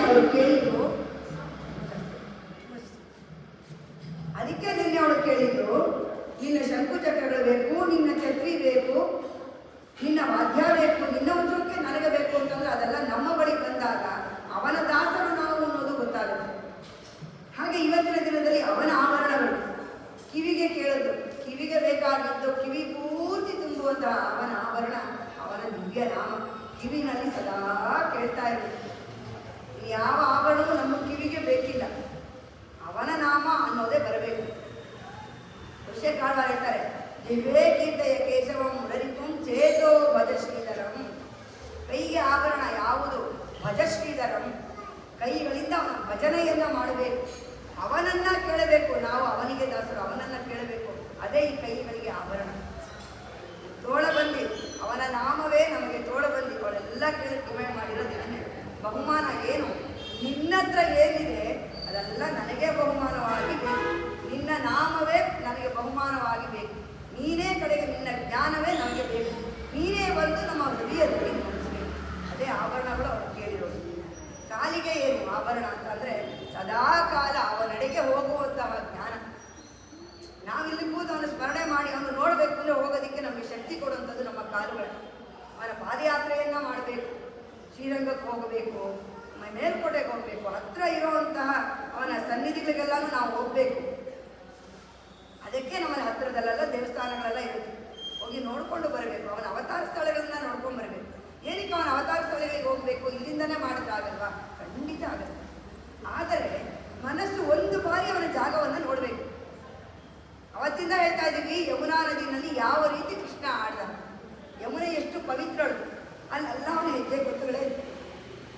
ಎಣ್ಣೆ ಕೂಡ ಹೇಳಿದ್ದೆ, ಇದು ಮಾಡ್ತಾನೆ ಇಲ್ಲ. ಅವತ್ತು ಮಕ್ಕಳು ಆಟ ಆಡಬೇಕಾದ್ರೆ ಅವರೆಲ್ಲ ಬೇಗ ಉಳಿಸ್ಕೊಂಡು ಕೃಷ್ಣನ ಕೈಗೆ ಬೇರೆ ಯಾರು ಸಿಗ್ತಿರ್ಲಿಲ್ಲ. ಅಂದರೆ ಕೃಷ್ಣ ಎಲ್ಲರ ಕೈಗೂ ಸಿಕ್ಕಾಕೊಂಡ್ಬಿಡ್ತಾ ಇದ್ದಾನೆ. ಅವನಷ್ಟು ಸುಲಭ ಅನ್ನೋದಕ್ಕೆ ಹೇಳುವಂಥದ್ದು. ಆದರೆ ಏನು ಸಿಕ್ಕಾಕೋತಿದ್ದ, ಅವನನ್ನ ಯಾಕೆ ಗುರ್ತಿರ್ತಿದ್ರು ಎಲ್ಲರೂ ಅಂತಂದರೆ, ಮೊದಲನೇದು ಅವನು ಧರಿಸಿದ್ದಂತಹ ತುಳಸಿ ವನಮಾಲೆಯ ವಾಸನೆ. ನಾಗತ್ತುಳಾಯ್ಗುಡಿ ನಾರಾಯಣನ್ ನಮ್ಮ ಅಂತ ಪಾಠದಲ್ಲಿ ಇರ್ತಾರೆ. ತುಳಾಯಿ ಅಂತ ಅಂದರೆ ತಿರುತುಳಾಯಿ, ತಿರುವಂತ ಸೇರಿದ್ರೆ ತುಳಾಯಿ ತುಳಸಿ. ನಾಗತ್ತುಳಾಯ್ಗುಡಿ, ಆ ತುಳಸಿಯಿಂದ ಬರುವಂತಹ ಸುಗಂಧ ಇದೆಯಲ್ಲ, ಅವನು ಎಲ್ಲಿದ್ದಾನೆ ಅನ್ನೋದು ಸುಲಭವಾಗಿ ಗೊತ್ತಾಗೋಗ್ತಿದ್ದ. ಅದು ಒಂದು ಸಿಕ್ಕಾಕೋತಿದ್ದ. ಇನ್ನೊಂದು, ಅವನು ಓಡೋಗಿ ಎಲ್ಲ ಉಳ್ಕೊಂಡಿರ್ತಿದ್ದ. ಅವನು ಎಲ್ಲೂ ಹೋಗಿದ್ದ, ಮರಳ ಮೇಲೆಲ್ಲ ಅವನ ಕಾಲಿನ ಶಂಕುಚಕ್ರದ ಗುರುತುಗಳು ಇರ್ತಿದ್ದ. ಅದಿನ್ನೂ ಒಂದು ಸುಲಭವಾದ, ಅಂದರೆ ಅವನ ಚಿಹ್ನೆಗಳನ್ನೆಲ್ಲ ನಾವು ಹಿಡ್ಕೊಂಡು ಹೋದರೆ ಅವನು ಸುಲಭವಾಗಿ ಸಿಗ್ತಾನೆ ಅನ್ನೋದಕ್ಕೆ ಈ ಕಥೆಗಳೆಲ್ಲ ಅವಾಗ ಹೇಳಿದ್ರು. ಆ ರೀತಿಯಾಗಿ ಸುಲಭ ಪ್ರಾಯನಾದವನು ಅವನನ್ನು ನೋಡೋದಕ್ಕೆ ಅವನ ಕಡೆಗೆ ಹೋಗಬೇಕು. ಆ ಜಾಗದಲ್ಲಿ ಅಲ್ಲಿ ಹೋಗಿ ನಾವು ನೋಡಿದ್ವಿ, ಅಲ್ಲಿ ಯಮುನೆ ದಡದಲ್ಲೆಲ್ಲ ಕೃಷ್ಣ ಓಡಾಡಿದ್ದ. ಈಗಲೂ ನಮಗೆ ಆ ಭಾವನೆಗಳು ತುಂಬ ಖಂಡಿತ ಬರ್ತಿದ್ರು, ಇದ್ದಾನೆ ಕೃಷ್ಣ. ಅದಕ್ಕೆ ಆ ಜಾಗಗಳಿಗೆ ನಾವು ಹೋಗಬೇಕು. ಅಲ್ಲಿ ಹೋದಾಗ ಆ ಅನುಭವ ಏನು ಬರುತ್ತೆ, ಒಂದು ಬಾರಿ ಬಂದರೆ ಮತ್ತೆ ನಾವು ಇಲ್ಲಿ ಬಂದು ಕೂತ್ಕೊಂಡು ಅದು ಸ್ಮರಣೆಯನ್ನು ಮಾಡಿದಾಗ ಅದೇ ರೀತಿ ಅನುಭವ ಬರುತ್ತೆ. ಅಲ್ಲಿ ಹೋಗಿದ್ವಿ, ನಮಗೆ ಕಾಣ್ತಿತ್ತು ನಿಜ. ಯಾವಾಗಲೂ ಒಂದು 25 ವರ್ಷದಿಂದ ಹೋಗಿರ್ತೀವಿ. ಇವತ್ತು ನಾವು ಅದನ್ನು ಸ್ಮರಣೆ ಮಾಡಿಕೊಂಡು ಅಲ್ಲೇ ಇದ್ದೀವೇನು ಅನ್ಸುತ್ತೆ. ಅದಕ್ಕೆ ಹೇಳೋದು, ಪಾದಗಳು ಅವುಗಳಿಗೆ ಹೋಗಬೇಕು. ಇವೇ ಕೀರ್ತೆಯ ಕೇಶವಂ, ನಾಲಿಗೆ ಹೇಳ್ತಾ ಇದ್ದಾರೆ. ಕೀರ್ತೆಯ ಕೇಶವಂ, ಅವನ ನಾಮಗಳನ್ನು ಹೇಳುತ್ತೆ. ಅದಾಗಲೂ ಆಭರಣಗಳೇ ಇದು ನಮಗೆ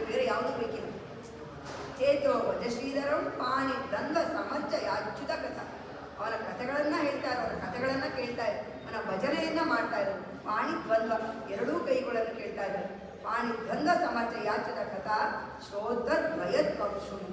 ಎರಡು ಕಿವಿಗಳಿಗೂ ಸದಾ ಕಾಲ ಅವನ ನಾಮವನ್ನು ಹೇಳ್ತಾ ಇದ್ದಾರೆ. ಇದನ್ನೇ ಗೋದೆ ಕೇಳಿರುವಂತಹ ಭಗವಂತನ ಆಭರಣ. ಅದೆಲ್ಲ ನೀನು ನಮಗೆ ಕೊಡಬೇಕು. ಯಾಕಂದ್ರೆ ಈ ಲೌಕಿಕ ಜಾಗದಲ್ಲಿ ಯಾವಾಗ ನಿನ್ನನ್ನು ಮರೆತು ನಾವು ಹೇಗಿರ್ತೀವಿ ಹೇಳಕ್ಕಾಗಲ್ಲ. ಅದರಿಂದ ನೀನೇ ಕೊಡಬೇಕು ಅಂತೇಳಿ ಭಗವಂತನನ್ನ ಇಲ್ಲಿ ಕೇಳ್ಕೊಳ್ತಾ ಇದ್ದಾರೆ. ಯಾಕೆಂದ್ರೆ ಭಗವದ್ಗೀತೆ ನಾವು ಹೇಳಿದ್ದಾನೆ, ನೀನು ನನಗೋಸ್ಕರ ಒಂದೇ ಒಂದು ಹೆಜ್ಜೆ ನಾನು ನಿನಗೆ 10 ಹೆಜ್ಜೆ ಹೇಳ್ತೀನಿ.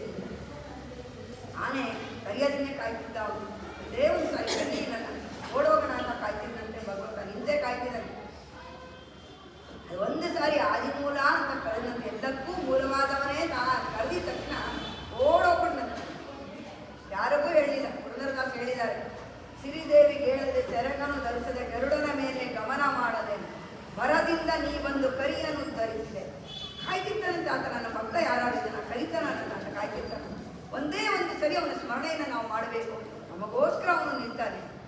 ಅದಕ್ಕೆ ನಮ್ಮ ಎಲ್ಲ ಅಂಗಾಂಗಗಳನ್ನು ಅವನ ನಾಮ ಸಂಕೀರ್ತದಲ್ಲಿ ಸೌಂದರ್ಯವಾಗಿ ನಾವು ಹೋಗಬೇಕು.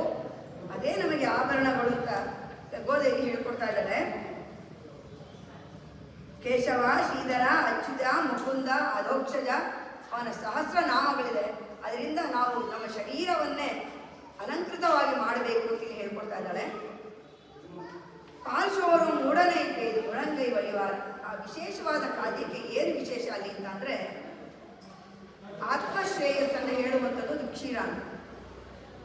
ಭಕ್ತಿ, ಜ್ಞಾನ, ವೈರಾಗ್ಯ ಅದು ಎಲ್ಲವನ್ನ ಸೇರಿಸಿ ನಿಮಗೆ ಸಮರ್ಪಣೆಯಿಂದ ಮಾಡುತ್ತಿರುವಂತಹ ದಾಸರು ನಾವು ಅಂತ ಗೋದೆ ಆ ನೈವೇದ್ಯದ ಮೂಲಕ ತೋರಿಸ್ತಾ ಇದ್ದಾರೆ.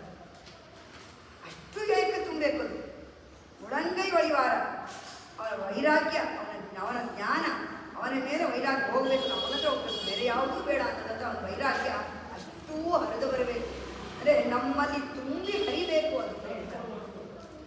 ಇನ್ನೊಂದು ಅರ್ಥದಲ್ಲಿ ಯಾವುದಾದ್ರು ದ್ಯೋತಕವಾಗಿ ಮುಳಂಗೈ ವಹಿವಾರ ತಗೊಳ್ತಾರೆ ಅಂದರೆ, ದೊಡ್ಡವರು ಸಾಮಾನ್ಯ ನಮಗೆ ಆಸ್ತಿಯನ್ನ ಮಾಡಿರ್ತಾರೆ ಅಂತ ಅಂದರೆ ಯೋಚನೆ ಮಾಡ್ತಾರೆ, ಮಗ ಒಬ್ಬನೇ, ಮೊಮ್ಮಗನು ನಿಜವಾಗಿರಬೇಕು, ಆದರೆ ಮೊಮ್ಮಗನೂ ಇರಬೇಕು.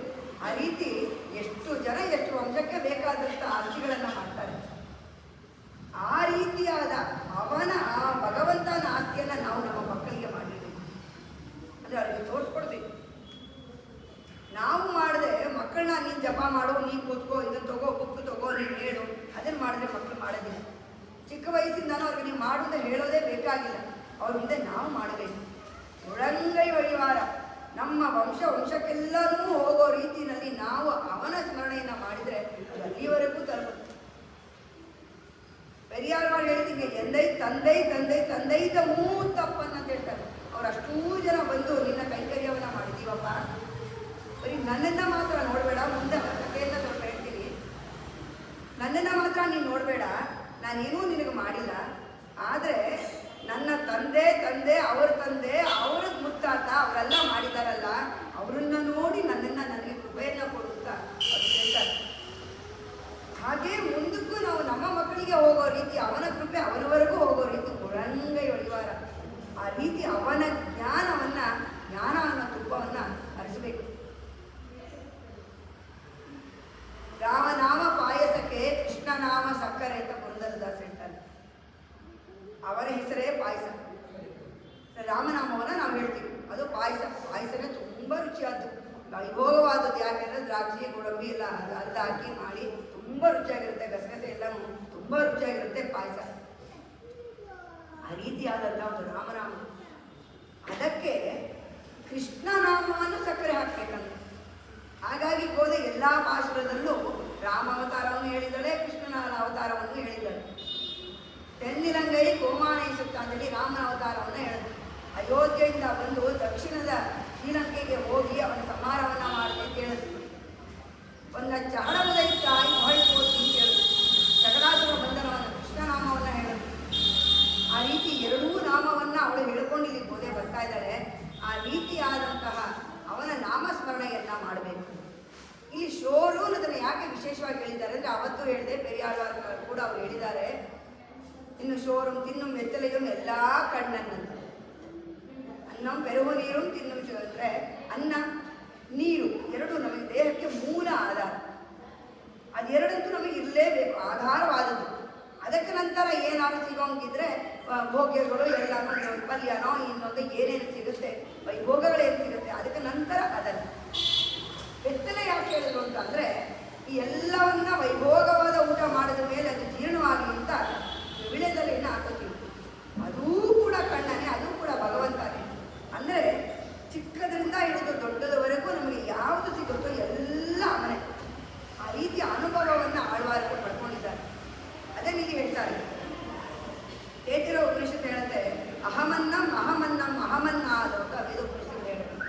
ಅಂದರೆ ನನ್ನ ಅಂತರಾತ್ಮನಾದ ಪರಮಾತ್ಮನು ಪರಮಭೋಗ್ಯವಾದ ಅನ್ನ ಅಂತ ಹೇಳಿ ಇಲ್ಲಿ ಭಕ್ತ ಹೇಳ್ತಾನೆ. ಪ್ರಪನ್ನ ಹೇಳ್ತಾನೆ, ಭಕ್ತ ಅಂತಷ್ಟೇ ಅಲ್ಲ, ಪ್ರಪನ್ನ ಅಂದರೆ ಅವನಿಗೇ ಶರಣಾಗತನಾಗಿರುವವನು, ಅವನೇ ನಮ್ಮನ್ನು ಕಾಯುವವನು ಅನ್ನುವಂತಹ ಒಂದು ಮಹತ್ತಾದಂತಹ ವಿಶ್ವಾಸವನ್ನು ಇಟ್ಕೊಂಡಿದ್ದಾನೆ. ಮಹಾವಿಶ್ವಾಸ. ಅವನು ಬರ್ತಾನೆ, ಅವನು ಬರಲಿಲ್ಲ ಆಗಲಿಲ್ಲ ಅಂತಾರಲ್ಲ, ಬಂದೇ ಬರ್ತಾನೆ, ಅವನು ನಮ್ಮನ್ನೇ ಕಾಪಾಡೋದು, ಅವನೇ ನಮ್ಮ ರಕ್ಷಕ. ಅವರನ್ನು ಪ್ರಪನ್ನರು ಅವರಿಗೆ ಶರಣಾಗತಿಯನ್ನು ಮಾಡಿರುವವರು ಹೇಳ್ತಾನೆ. ಆ ರೀತಿ ಆದವನು ನನ್ನನ್ನು ಅಂತರಾತ್ಮದಲ್ಲಿ ಇಟ್ಕೊಂಡಿರ್ತಾನಲ್ಲ, ಆ ರೀತಿಯ ಭಗವಂತ ಪ್ರಪನ್ನ ಇರ್ತಾನಲ್ಲ, ಅವನಿಗೆ ಭಗವಂತನೇ ಅನ್ನ, ಅವನೇ ಪರಮಭೋಗ್ಯನಾದವನು ಅವನು. ಅದೇ ರೀತಿಯಾಗಿ ಪರಮಭೋಗ್ಯ ಪರಮಾತ್ಮ, ಅವನನ್ನು ಎಲ್ಲ ಗುಣ ಆಧಾರದಿಂದ ಕೂಡಿದಂತಹ ಪರಮಾತ್ಮನನ್ನೇ ನಾವು ಧ್ಯಾನಿಸಬೇಕು. ನಮ್ಮಾಳ್ವಾರು ಹೇಳಿದ್ರು, ಹೇಗೆ ಅಷ್ಟು 16 ವರ್ಷಗಳಿಂದ ನೀವು ಹುಣಸೆ ಮರದಲ್ಲೇ ಇದ್ದೀರಲ್ಲ, ಮಧುರಕವಿ ಆಳ್ವಾರು ಕೇಳಿದ್ರು, ಈ ರೀತಿಯಾದ ಒಂದು ಆತ್ಮಲ್ಲಿ ಇದ್ದಾಗ ಏನು ತಿನ್ನುತ್ತೆ, ಎತ್ತೆ ತಿನ್ನು ಹೆಂಗೆ ಕಿಡಕು ಅಂತ ಕೇಳ್ತಾರೆ. ಅವ್ರಿಗೆ ಆಶ್ಚರ್ಯವಾಗುತ್ತೆ. 16 ವರ್ಷದ ಒಂದು ಮಗು ಅಲ್ಲಿದೆ, ಆ ಮಗು ಅಲ್ಲಿದೆ, ಅದು ಏನೂ ತಿಂತಿಲ್ಲ ಅಂತ ಗೊತ್ತಾದ ಮೇಲೆ ಅವರಿಗೆ ಯಾವುದೋ ಒಂದು ವಿಶೇಷವಾದ ಒಂದು ಆತ್ಮ ಚೈತನ್ಯ ಅದವರಿಗೆ ಗೊತ್ತಾಗುತ್ತೆ. ಅದನ್ನು ಕೇಳಬೇಕಂದ್ರೆ ಈ ಪ್ರಶ್ನೆಯನ್ನು ಕೇಳ್ತಾರೆ ಅವರು. ಆ ರೀತಿಯಾದ ಒಂದು ಚೈತನ್ಯ ಇದ್ದರೆ, ಅಣುಸ್ವರೂಪವಾದ ಒಂದು ಚೈತನ್ಯ ಇದ್ದರೆ ಎಷ್ಟೇ ತಿನ್ನು ಹೆಂಗೆ ಕಿಡಕು ಅಂತ ಕೇಳಿದ್ರೆ, ಅಲ್ಲಿಂದ ಒಳಗಡೆಯಿಂದ ಒಂದು ವಾಯ್ಸ್ ಬಂತಂತೆ, ಧ್ವನಿ ಬಂತಂತೆ, ಅತ್ತೇ ತಿನ್ನು ಹಂಗೆ ಕೆಳಕು. ಅವಾಗ ಇವಾಗ ಗೊತ್ತಾಯ್ತಂತೆ ಇದು ಮಹತ್ತಾದ ಒಂದು, ಅಂದರೆ ಅರ್ಥ ಏನು, ಅತ್ತೇ ತಿನ್ನು ಅವನನ್ನೇ ತಿನ್ನುತ್ತೆ, ಅವನ ನಾಮ ಸ್ಮರಣೆಯೇ ಅದಕ್ಕೆ ಆಹಾರ. ಬದುಕದೇ ಭಗವಂತನ ನಾಮ ಸ್ಮರಣೆಯಿಂದಲೇ ಅವನಿಂದಲೇ ಬದುಕುತ್ತೆ. ಹಂಗೇ ಕೆಳಕು ಅವನ ಧ್ಯಾನದಲ್ಲೇ ಬಿದ್ದಿರುತ್ತೆ, ಏನು ಬೇಕಿಲ್ಲ. ಅಂತಹ ಮಹಾ ಚೈತನ್ಯ ನಮ್ಮವರು, ಅವರಿಂದಲೇ ನಮಗೆ ಎಲ್ಲ ನಾನಾರೆಲ್ಲ ನಮಗೆ ಬಂದಿರೋದು. ಆ ರೀತಿಯಾಗಿ ಅವನೇ ಭಗವಂತನೇ ಅಹಮನ್ನಂ ಅಹಮನ್ನಂ ಅಹಮನ್ನಾದೋ, ಅವನೇ ನಮಗೆ ಈ ಆಧಾರ. ಅದನ್ನು ಈ ಪಾಲ್ ಶೋರೂಮ್ನಲ್ಲಿ ಹೇಳ್ಕೊಂಡು ಹೇಳ್ತಾ ಇದ್ದಾಳೆ ಹೋದೆ. ಅವನಿಗೆ ನಿನಗೆ ಕೊಟ್ಟಿದ್ದ ನೈವೇದ್ಯ. ನಂತರದಲ್ಲಿ ಅವನಿಗೂ ಭಕ್ತನೇ ಪರಮಭೋಗ್ಯ. ಹೇಗೆ ಭಕ್ತನಿಗೆ ಅವನು ಪರಮಭೋಗ್ಯನೋ ಅವನಿಗೂ ಅಷ್ಟೇ ಇಷ್ಟ. ಅದಕ್ಕೆ ಮಾಲೆ ಅಂತ ಕೇಳಿದ್ದು. ಮಾಲೆ ಅಂತಂದರೆ ಆಶ್ರಿತ ವತ್ಸಲ ಅಂತ ಇತ್ತು. ನೆನ್ನೆ ಪಾಶುರದಲ್ಲಿ ಮೊದಲವಳ ಪ್ರಾರಂಭ ಮಾಡೋದಕ್ಕೆ ಮಾಲೆ ಮಣಿವಣ್ಣ ಅಂತ ಕರೀತಾಳೆ. ಮಾಲೆ ಅಂದರೆ ಆಶ್ರಿತ ವತ್ಸಲ. ಯಾರು ಅವನಿಗೆ ಶರಣಾಗತಿ ಆಗಿರ್ತಾರೆ, ಯಾರು ಅವನಿಗೆ ಭಕ್ತರಾಗಿರ್ತಾರೆ, ಅವರ ಮೇಲೆ ಒಂದು ಅಪಾರವಾದಂತಹ ಪ್ರೀತಿ. ಅದಕ್ಕೆ ಅವನ ನಂತರದಲ್ಲಿ ಅವನೇ ನನಗೆ ಭೋಗ್ಯ, ನನಗೆ ಅಷ್ಟೊಂದಿಷ್ಟವಾದವನು. ಆ ರೀತಿಯಾದ ಪಾಲಿಸೋರು ನಾವು ಆಗಬೇಕು ಇಲ್ಲಿ ಬೋಧೆ ಹೇಳ್ಕೊಡ್ತಾ ಇದ್ದಾರೆ. ಅದಕ್ಕೆ ಅಷ್ಟೊಂದು ತುಪ್ಪ ಅಂದ್ರೇನು, ಜ್ಞಾನ. ಅವನ ಜ್ಞಾನವನ್ನು ಅಷ್ಟೊಂದು ಸುರಿಬೇಕು. ಆ ರೀತಿಯಾಗಿ ಅವನ ಭಕ್ತಿ ತುಂಬಿ ಹರಿಬೇಕು ಅವನ ಮೇಲೆ ಅಂತೇಳಿ ಬೋಧೆಯಲ್ಲಿ ಹೇಳ್ತಾ ಇದ್ದಾರೆ. ಕೂಡಿ ಇருந்து ಕುಳಿತು ಏರೋರೆಂಬಾಯಿ, ನೀರೂ ಸೇರಬೇಕು ನಮ್ಮ ಜೊತೆಯಲ್ಲಿ. ಹೇಗೆಂದರೆ ನಿತ್ಯ ಸೂರ್ಯಗಳ ಥರ ಅವರಲ್ಲಿ ಭಗವಂತ ನಮ್ಮನ್ನು ಅಲ್ಲಿ ಸೇರಿಸ್ತಾನಂತ. ನಿತ್ಯ ಸೂರ್ಯಗಳು ಹೇಗೆ ಅಂದರೆ, ಅವನಿಗೆ ಇಲ್ಲಿ ಪ್ರಪನ್ನರು ಒಂದು ಶರಣಾಗಿ ನಂತರ ಅವನ ಬಳಿ ಹೋಗಬೇಕಾದ್ರೆ ಅಲ್ಲಿ ಹೋದರೆ ವೈಕುಂಠದಲ್ಲಿ ಏನಿರಲ್ವಂತೆ, ಹಸುವಿಲ್ಲ, ಬಾಯಾರಿಕೆ ಇಲ್ಲ, ಏನಿಲ್ಲ, ಕಣ್ಣಿನ ರೆಪ್ಪೆ ಕೂಡ ಆಡೋದಿಲ್ವಂತೆ. ಭಗವಂತನನ್ನೇ ಸದಾ ಕಾಲ ಹೋಗ್ತಾ ಇರ್ತಾರೆ. ಒಂದು ಕ್ಷಣ ಕೂಡ ಅವನನ್ನು ಬಿಟ್ಟಿರಲ್ವಂತೆ. ಅಲ್ಲಿರೋದು ಬರೀ ಅವನಿಗೆ ಆರಾಧನೆ, ಪೂಜೆ, ಧೂಪವನ್ನು ಕೊಡೋದು, ನೈವೇದ್ಯವನ್ನು ಮಾಡೋದು, ಬರೀ ಅವನ ಕೃತ್ಯಗಳೇ ನಡೀತಿರುತ್ತೆ. ಅದನ್ನು ಅವರೇ ಸದಾ ಕಾಲ ಹೋಗ್ತಿರ್ತಾರೆ. ಅದಕ್ಕೆ ಒಮ್ಮೆ ರಾಮಾವತಾರದಲ್ಲಿ ಹೇಳ್ತಾರೆ, ರಾಮ ಎಲ್ಲರನ್ನ ಕರ್ಕೊಂಡು ನಿಂತ್ಕೊಂಡು ಅವತಾರ ಮುಗಿದು ಹೋಗ್ಬೇಕಾದ್ರೆ ಸರಿಯೂ ನದಿ ಮೂಲಕ ಹೋದಂತೆ ಎಲ್ಲರನ್ನೂ ಕರೆದಂತೆ, ಯಾರ್ಯಾರು ಬರ್ತೀರ ಬನ್ನಿ, ನಾನು ನನ್ನ ಲೋಕಕ್ಕೆ ನಿಮ್ಮನ್ನೆಲ್ಲ ಕರ್ಕೊಂಡು ಹೋಗ್ತೀನಿ ಅಂತ ಕರೆದಂತೆ. ತುಂಬ ಜನ ಹೊರಟಂತೆ ಅವನಿಂದ. ಹನುಮಂತ ಹೊರಲಿಲ್ಲ, ಹೇಳಿದಂತೆ, ಅಪ್ಪ ಅಂಥ ಭಕ್ತ ನೀನು ಬರಲ್ವಾ ಅಂತಂದ್ರೆ ಹೇಳಿದಂತೆ, ಅಲ್ಲಿ ಏನು ಸುಖ ಇದೆ, ಸುಮ್ಮನೆ ನಿನ್ನ ನೋಡ್ತಾ ಇರೋದಷ್ಟೇ ತಾನೆ. ಇದೇ ಭೂಮಿಲಾದರೆ ನಿನ್ನ ನಾಮಸ್ಮರಣೆ ಕೇಳಿದ ತಕ್ಷಣ ನನ್ನ ಚೈತನ್ಯವಲ್ಲ ಎದ್ದು ಕುಣಿಯಂತೆ. ಭೂಮಿ ಮೇಲೆ ನಿನ್ನ ನಾಮಸ್ಮರಣೆ ಇರೋವರೆಗೂ ನಾವು ಭೂಮಿ ಮೇಲೆ ಇರ್ತೀನಿ ಅಂತ ಹನುಮಂತ ಹೇಳಿದ್ರು. ಅಲ್ಲ, ಅಲ್ಲಿಗಿಂತ ಭೂಮಿನೇ ಉತ್ತಮ. ಯಾಕಂದ್ರೆ ಅವನ ನಾಮಸ್ಮರಣೆಗೆ ಈ ರೀತಿ ಎಲ್ಲ ಸೇರ್ತೀವಿ. ಇಲ್ಲೆಲ್ಲ ಸೇರಿ ಇಲ್ಲಿ ಅನುಭವನ ಪಡೆದು ಅಲ್ಲೋಗಿ ಬರೀ ಅವನನ್ನೇ ನೋಡ್ತಾ ಇರ್ತೀವಿ. ಮಾಯನೇ ಅಂತ ಹೇಳ್ಬೇಕಾದ್ರೆ ಅದ್ರಲ್ಲಿ ಹೇಳ್ತಾರೆ, ಏನಕ್ಕೆ ಮಾಯನೇ ಎಂದು ಬೋಧೆಯ, ಯಾವ ರೀತಿಯ ಮಾಯೆಯನ್ನು ತೋರಿಸ್ತಾ ಇದ್ದಾನೆ ಬರೀ ನಮಗಳಿಗೆ ಮಾತ್ರನ ಅವನ ಲೀಲೆಗಳಿಂದ ಅಂದರೆ ನಿತ್ಯ ಸೂರ್ಯಗಳಿಗೂ ತೋರಿಸ್ತಾನಂತೆ. ಅಲ್ಲಿ ಅವರನ್ನ ನೋಡ್ತಾ ಇರ್ತಾರಲ್ಲ, ಇಲ್ಲಿ ಕೆಳಗಡೆ ಅವತಾರಕ್ಕೋಸ್ಕರ ಬರಬೇಕು. ನಿತ್ಯ ಸೂರ್ಯಗಳು ಸದಾ ನೋಡ್ತಾ ಇರ್ತಾರೆ. ಅವ್ರನ್ನ ಕಣ್ಣನ್ನು ಬಿಟ್ಟು ಬೇರೆ ಕಡೆ ಬರೋಕ್ಕಾಗಲ್ಲ. ಇಲ್ಲ, ಕಣ್ಣು ರೆಪ್ಪೇನು ಅಲ್ಲಾಡದೆ ನೋಡ್ತಾನೆ ಇರ್ತಾರೆ, ನೇರ ಕೂತಿರ್ತಾರೆ. ಹೆಂಗೆ ಅವರನ್ನು ತಪ್ಪಿಸಿ ಹೋಗೋದು? ಇಲ್ಲೆಲ್ಲ ಭೂಮಿ ಮೇಲೆ ಬರೋಕ್ಕೆ ಅವನು ಆಸೆ ಅವತಾರಗಳಿದ್ದಕ್ಕೆ. ಕೃಷ್ಣಾವತಾರದಲ್ಲಿ ಹೇಳ್ತಾರೆ, ಅಲ್ಲಿ ಭಗವಂತನಿಗೆಲ್ಲ ಮಾಡಿ ಧೂಪವನ್ನು ಸಮರ್ಪಣೆಯನ್ನು ಮಾಡಿದ್ರು. ಧೂಪ ಏನಾಗುತ್ತೆ? ಪೂರ್ತಿ ಅವನಿಗೆ ಮಂಜಾಗಿರುತ್ತೆ. ಆ ಧೂಪ ಹೋಗಿ ಮಂಜಾಗಿ ಪೂರ್ತಿ ಧೂಪ ಹೋಗಿ ಆರತಿ ಸಮಯ ಎಷ್ಟು ಆದಷ್ಟು ಬರೋಷ್ಟರಲ್ಲಿ ಕೆಳಗೆ ಓಡು ಬಂದು ಕೃಷ್ಣನಾಗಿ ಹುಟ್ಟಿ ಅವನ ಎಲ್ಲ ಲೀಲೆಗಳನ್ನು ತೋರಿಸಿ ಮತ್ತೆ ಹೋಗಿ ಅಲ್ಲೇ ಮಾಡ್ಕೊಂಡ್ಬಿಟ್ಟಂತೆ ಚೀರ. ನಿತ್ಯ ಸೂರ್ಯಗಳಿಗೂ ಮಾಯನೇ, ಅವ್ರಿಗೂ ಗೊತ್ತಾಗಿಲ್ಲ, ಹೋಗಿ ನನಗೆ ಹೋಗಿ ಬಂದಿದ್ದಾನೆ. ಭೂಲೋಕದಲ್ಲಿ ಎಲ್ಲರಿಗೂ ಅವನ ಲೀಲೆಗಳನ್ನೆಲ್ಲ ತೋರಿಸಿ ಅವ್ರ ಜೊತೆ ಇದ್ದು ಅವನ ಸಾಹಿತ್ಯವನ್ನು ಅವರಿಗೆ ಕೊಟ್ಟುಬಿಟ್ಟು ಬಂದಿದ್ದಾನೆ ಅಂತ ಅವರಿಗೂ ಗೊತ್ತಾಗಲಿಲ್ಲ. ಆ ರೀತಿಯಾಗಿ ಸಾಮರ್ಥ್ಯ ಇರುವವನು ಭಗವಂತ. ಅವನನ್ನೇ ನಾವು ಸದಾಕಾಲ ಕೇಳಬೇಕು ಅಂತ ಇಲ್ಲಿ ಬೋಧೆ ತೋರಿಸ್ಕೊಡ್ತಾ ಇದ್ದಾರೆ. ಇದು ಇವತ್ತಿನ ಪಾಶುರದ ತುಂಬ ವಿಶೇಷ. ಇವತ್ತೆಲ್ಲವೂ ಹೇಳಿದ್ದೆ. ಆಂಡಾಳು ಜೀವನ ಚರಿತ್ರೆಯನ್ನು ಪೂರ್ತಿ ಈ ಬಾರಿ ಹೇಳ್ತೀನಿ ಅಂತ. ಪೂರ್ತಿ ಹೇಳೋದಕ್ಕೆ ಮಿನಿಮಮ್ 15 ದಿನ ಬೇಕಾಗುತ್ತೆ. ಆದಷ್ಟು ಚಿಕ್ಕದಾಗಿ ನಾನು ಎಷ್ಟು ಹೇಳ್ಬೋದು ತಗೊಂಬಂದಿದ್ದೀನಿ. ಆದರೆ ಇವತ್ತೆಷ್ಟು ಸಮಯ ಸಿಗುತ್ತೆ ಅಷ್ಟನ್ನು ಹೇಳಿ ಮತ್ತೆ ಇನ್ನೂ 3 ದಿನ ಇರೋದ್ರಿಂದ ಇದೇ ರೀತಿ ಬೇಗ ಪಾಶವನ್ನು ಸ್ವಲ್ಪ ಮುಗಿಸಿ ನಂತರ ಅವಳ ಕಥೆಯನ್ನು ನಾನು ಹಾಗೆ ಹೇಳ್ತೀನಿ. ಗೋಧೆಯ ಹುಟ್ಟನ್ನು ನಾವು ಹೇಗೆ ತಿಳ್ಕೊಳ್ಳೋದು ಹೇಗೆ ಅಂದರೆ, ಮೊದಲು ಅವರ ತಂದೆ ತಾಯಿ ಬಗ್ಗೆ ತಿಳ್ಕೊಬೇಕು. ಗೋಧನಿಗೆ ಕೃಷ್ಣನನ್ನು ಎಬ್ಸಕ್ಕೆ ಹೋದಾಗ ಮೊದಲಾಗಿ ಅವರ ತಂದೆ ತಾಯಿಯನ್ನು ಹೇಗೆ ಎಬ್ಬಿಸಿ ನಮಗೆ ತೋರಿಸ್ಕೊಟ್ಲೋ ಆ ರೀತಿಯಾಗಿ ನಾವು ಅವರ ತಂದೆ ಬಗ್ಗೆ ತಿಳ್ಕೊಂಡು ನಂತರ ಹಾಗೆ ಮುಂದಕ್ಕೆ ನಾವು ಹೋಗಬೇಕು. ಪ್ರಾರಂಭದಲ್ಲೇ ನಾನು ಕಥೆಯನ್ನು ಹೇಳಿದ್ದೆ, ಗೋಧೆ ಯಾರು ಹೇಗೆ ಬಂದಿದ್ದು ಅಂತ ಹೇಳಿ. ವರಾಹಾಕಾರದ ಕಥೆ. ಹಿರಣ್ಯಾಕ್ಷನನ್ನು ಸಂಹರಿಸಿ ಭೂದೇವಿಯನ್ನು ವರಾಹಾಕಾರದಲ್ಲಿ ಮೇಲೆ ಎತ್ಕೊಂಡು ಬರ್ತಾ ಇರ್ತಾನೆ ಭಗವಂತ. ಅವಳಿಗೆ ತುಂಬ ಸಂಕಟ ಇರುತ್ತೆ. ರಾಕ್ಷಸ ತನ್ನನ್ನು ಕರ್ಕೊಂಡು ಹೋಗಿ ಸಮುದ್ರದ ಒಳಗಡೆ ಇಟ್ಕೊಂಡಿದ್ದ ಅಂತೇಳಿ. ಅದಕ್ಕೆ ಅವಳನ್ನು ಸಮಾಧಾನ ಪಡಿಸ್ಬೇಕು. ಇವಾಗ ಯಾರಿಗಾರು ದುಃಖ ಆಗಿದೆ ಏನು ಮಾಡ್ತೀವಿ? ನಾವು ಕರ್ಕೊಂಡ್ಬಂದು ಹಾಲಂಚಿಟ್ಕೊಂಡು ಪಕ್ಕದಲ್ಲಿ ನಾವು ಕೂಡಿಸ್ಕೊತೀವಿ. ಅದೇ ರೀತಿ ಸಾಂತ್ವನವನ್ನು ಭೂದೇವಿಗೆ ಕೊಡೋಕ್ಕೋಸ್ಕರ ವರಹಾದ ಏನು ಮಾಡ್ತಂತೆ ಅಂದರೆ, ಅವ್ರು ಗೋರೆ ದಾಡುಗಳ ಮೇಲೆಗೆ ಕೂರಿಸ್ಕೊಂಡ್ರು. ಯಾಕೆ ಕೈಯಲ್ಲೆಲ್ಲ ಇಟ್ಕೊಳಕ್ಕಾಗಿಲ್ವಾ? ಏನಕ್ಕೆ ಅಂತ ಅಂದರೆ, ಕಣ್ಣಿಗೆ ಹತ್ತಿರದಲ್ಲಿ ತಾಯಿಯನ್ನು ಕೂರಿಸ್ಕೊಂಡಿದ್ದಂತೆ. ಅದಕ್ಕೆ ವರಹ ಅಂದರೆ ಹಂದಿಗೆ ಕೋರೆದಾಡೆ ಇರುತ್ತೆ. ಆ ಕೋರೆದಾಡೆ ಮೇಲೆ ತಾಯಿಯನ್ನು ಕೂರಿಸ್ಕೊಂಡು ಅಷ್ಟು ಹತ್ತಿರದಲ್ಲಿ ನೋಡಿಕೊಂಡು ಕರ್ಕೊಂಡು ಬರ್ತಾರೆ. ಅದರಲ್ಲಿ ಹೇಳ್ತಾರೆ, ತಾಯಿಯ ಸೌಂದರ್ಯವನ್ನೇ ಭಗವಂತ ಹೋಗ್ತಾ ಇರ್ತಾರೆ.